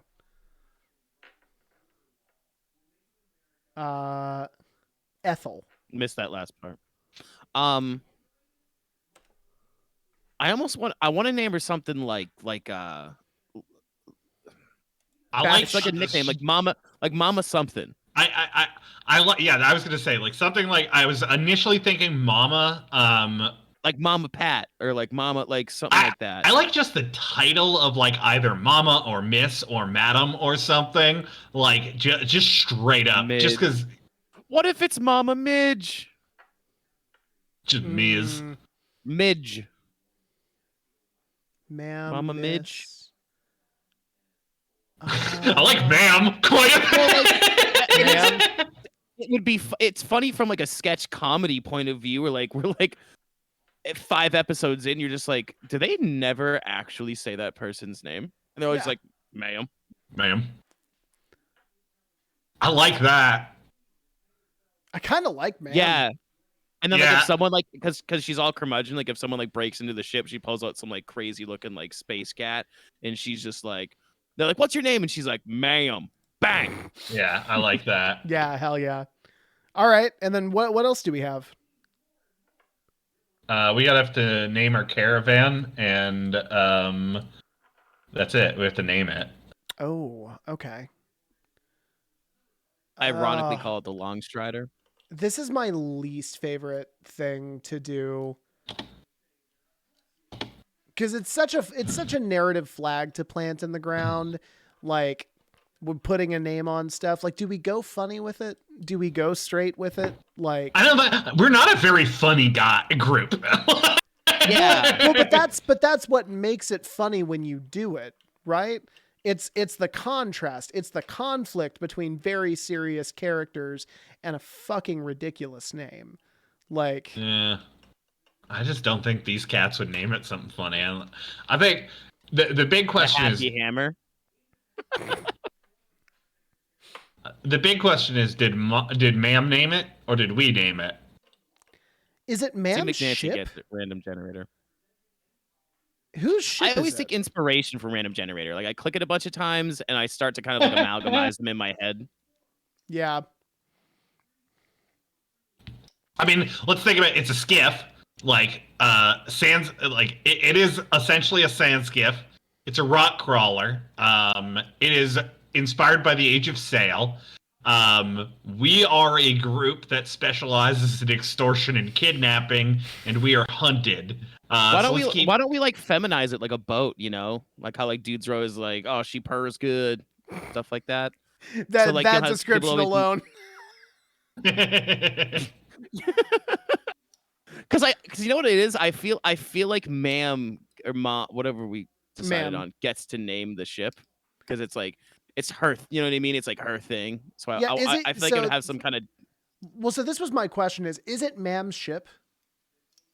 I think that like in the way that like we're always running off and like going off into crazy adventures, but they feel, like deep down, like, hey, you'd be nothing without me. Like we all know that without me, you'd die. What about something like calling out the people who we're hunted by mercenaries, right? Yeah. And what do you do when you kill somebody? You fucking murk them.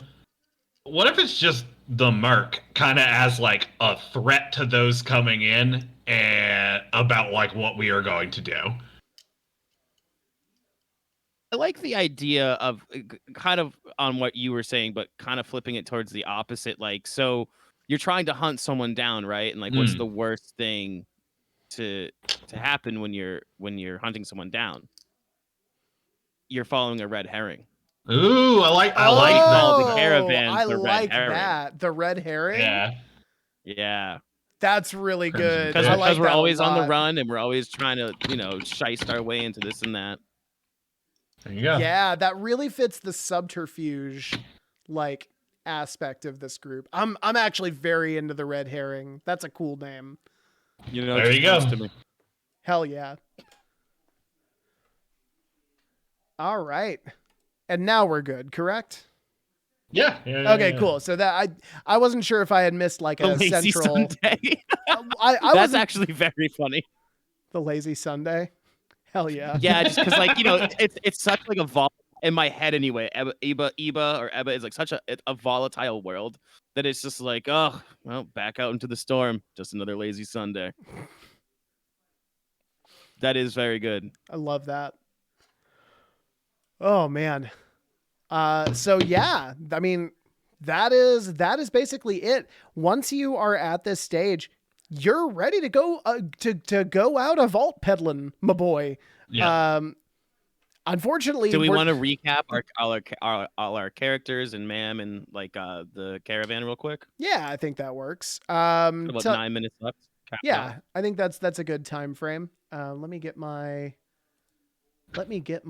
sheet back. I just have that song, "The Lazy Sunday" from SNL, stuck in my head now. Oh my God, Mad Max plus Cowboy Bebop. It makes me so happy when people say things like that. I have barely anything to do with this, and I somehow feel prideful when someone says that. I'm like, yeah, I know those guys. Sorry,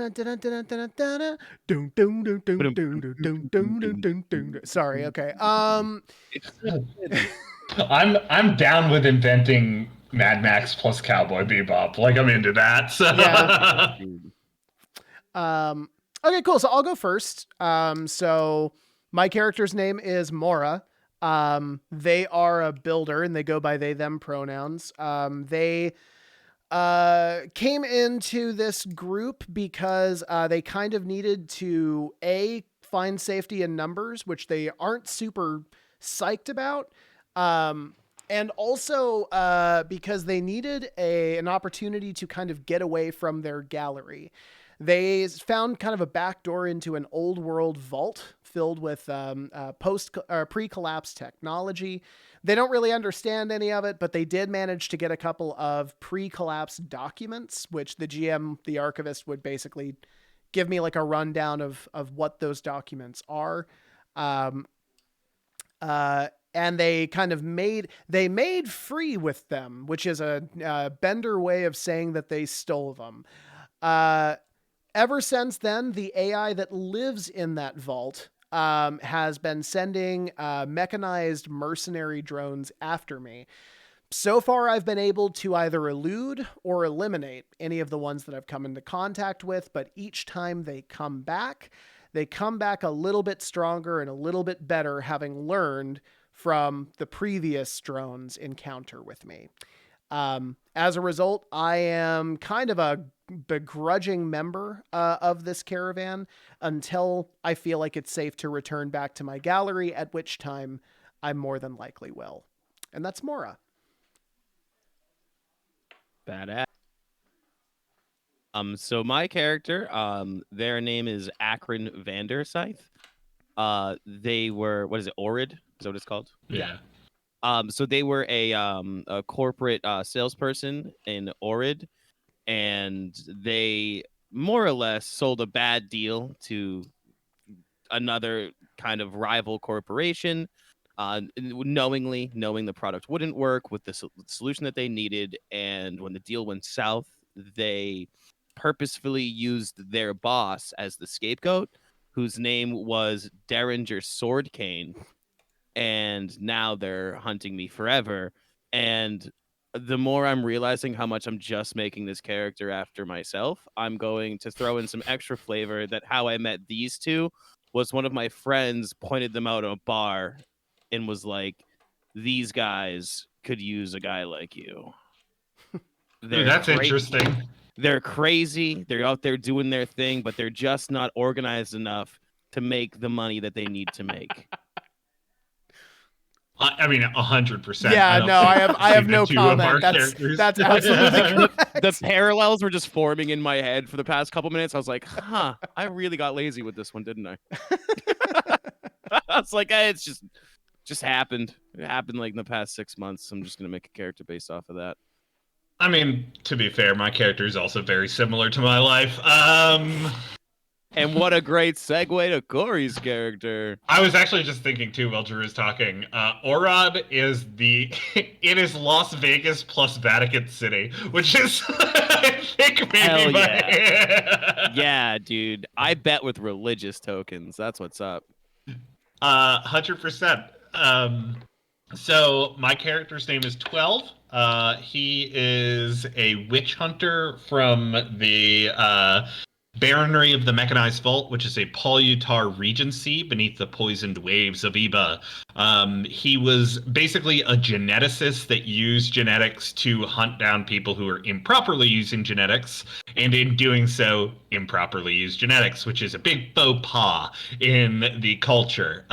He introduced a psychopath. Yeah, dog. That's kind of how they like the whole Polutar thing is they're polyps. They're like are biologically immortal, so they revert to like immortal state. But they're hydrozoas, so they like introduce like different hydrozoas to these pits to like introduce evolutionary paths to them. The world and stuff that comes out of your head, man. It's fun. That one is entirely Corey. I had no part in that. That is 1,000% him. Is that an admission of guilt or an omission? It was an emission of guilt. It's an emission of guilt. I had a nocturnal emission of guilt. The funniest thing I've ever said. So anyways, your character. I'm changing it. It's all over. Basically, he is now like on the run from the next one in the line, which is 13. He is joined the vault peddling crew, or like started vault peddling because he is good at finding things and ending things, and that is what he does. Sort of an enforcer. He's like a kind of like a ranger, I guess. He craves structure and violence, and that is what he does aboard the Red Herring. He treats Ma'am, who is the dispatch of the Red Herring, as a sort of messianic figure, because he craves structure. I got a sweet armor that I call projected armor that like throws lights and holograms up to distract people. So I think that's cool. And Very cool. our caravan is the red herring. We operate mainly off of extortion. Social extortion, D12. And that is done largely at the behest of Ma'am, who currently provides us quality contracts due to her extensive career in the vault peddling world. She has a lot of different contacts in that world. Her ship, the Red Herring, is decked out with thrusters, survival capsules, and a very expensive railgun, which we have, I imagine, used to our benefit more than once. We are not a completely decked out crew. We are notoriously not very good at holding on to rations. We're also pretty damn noticeable, which I think just attributes mainly to kind of the sail ship quality of the vehicle itself. And on that note, we don't have a great relationship with technology. A lot of our stuff is constantly breaking down. But this is the little found family that the Red Herring is, right? It is one of these little ships that are coasting across the sands of Ishtos into the rocky terrain of Orod and into the heated magma that is Vigil and everywhere in the wilds in between. Unfortunately, you're not going to get to see any of it because I legitimately have like an emotional connection to this party and this like everything about it.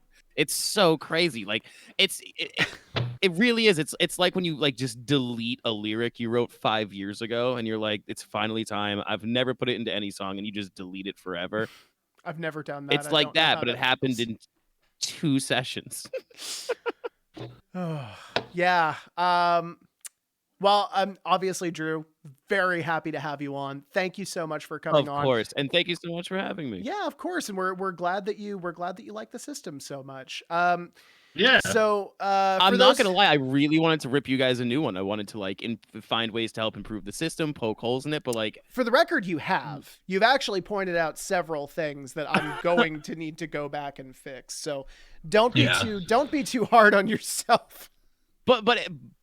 But again, it truly is a testament, you know, and I'm super glad that if I was going to hop on board with anybody, it was you guys. And this isn't just, you know, a sales guy talking out of his sales hole. It's the other hole. Like I said, there is I have an emotional connection to this, and that's just through character creation. We haven't done anything together.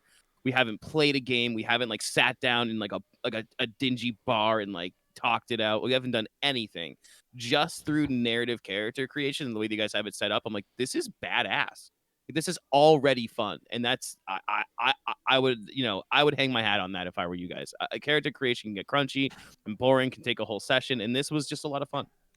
Awesome, love to hear it.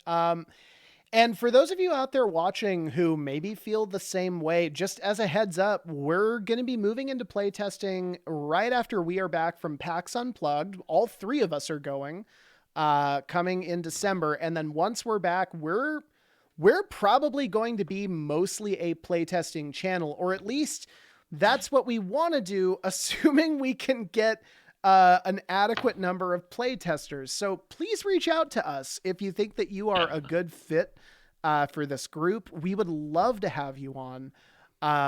You can find us on Instagram, Twitter, here on Twitch. You can go to our website at TGS Games. There are a million ways that you can reach out to us, and we would love to hear from you on any of them.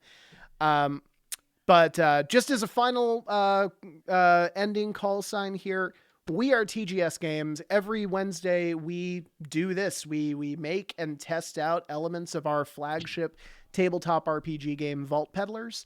And it's been a process that has been 2 years in the making. Drew said it's a testament to our successes. I think it is a testament to our many more failures. Because the earlier versions of this game were very bad, and we learned from all of those things. And the reason we did was because we got so much feedback from people in the community.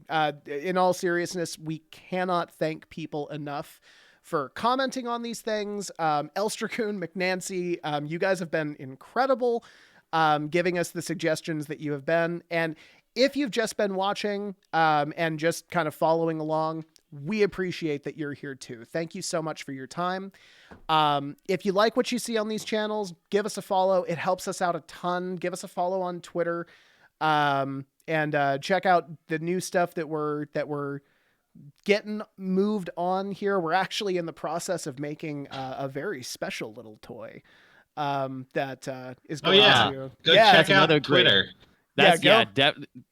Twitter is by far the best way to communicate with us. I'm sitting on it mostly all day. Just ask Taylor. If he tweets, I'm right behind him like 3 minutes later. I'm like, oh, did you say something? Because I'm here. So if you're a Twitter person, follow us on Twitter. And if you are a Twitter person and you're not part of like the hashtag like TTRPG community, is one of the last bastions of empathy and sanity that you will ever find on Twitter, and everyone there is super sweet.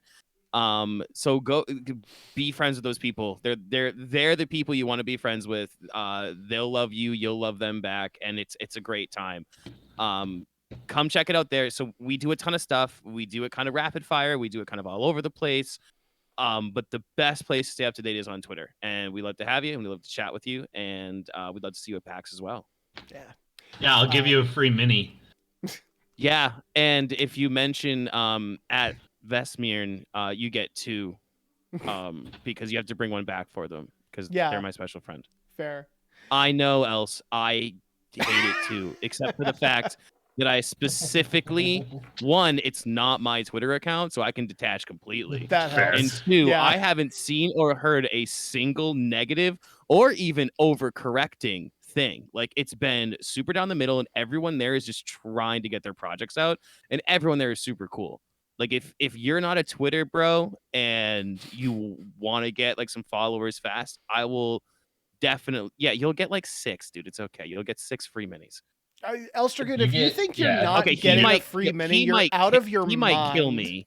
I don't know how expensive that resin you bought was, but oh yeah, dude. You know what? Fucking. Now that I think about it, Elstragoon, it's not in the budget for us. It's just not realistic. They are going to be what is fucking like 12 cents worth of resin a pop. Whatever the worst. Like, I'm sure, like if you make 100, there's like 3 errors. He gets the error. He gets the one that like has a weird eye. But it's signed by you on the bottom. We got to save on those overheads. I'm so sorry. It's just What at TGS Games, what we're really about is the bottom line, and you can see that in the narrative design of Vault Peddlers, our titular game. We're Elstragoon, by all the about. way. Oh, go ahead. Go on. No, I was gonna say some nerd shit. Oh, I just had fucking holes for ourselves. I just had a dumb bit. My bit was just gonna be like, we're all about profit here at TGS Games, which is why we work exclusively on Google Docs. Yeah. Yeah. I was able to bring my I think I was at 41 million poly. ZBrush is insane. I was at 41 million polys on the sculpt I had. And I was able to decimate it down to 300,000 with no loss in detail.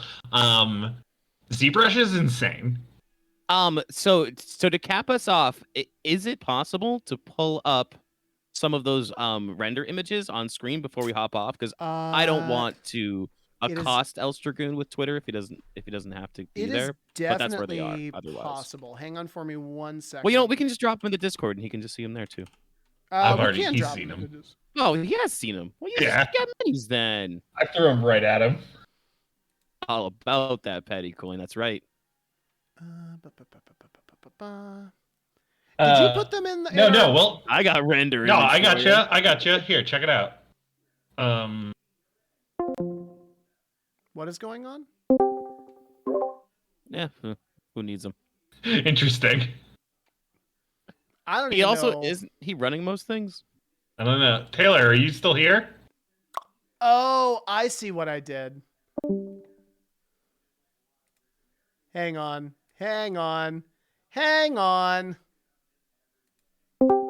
Times else I would love to hear the stories one day. Hey everybody, I'm an idiot. I'm so sorry. when What we just treat you and happened? let you back to our place. I tried to pull up Discord in a second window so I could show the images on the big screen. What the fuck? Did he leave? Did he leave? Who? Corey, where is he? He's Right right here. there. What am I looking at? There's a watch stream button. I don't know what that means or is.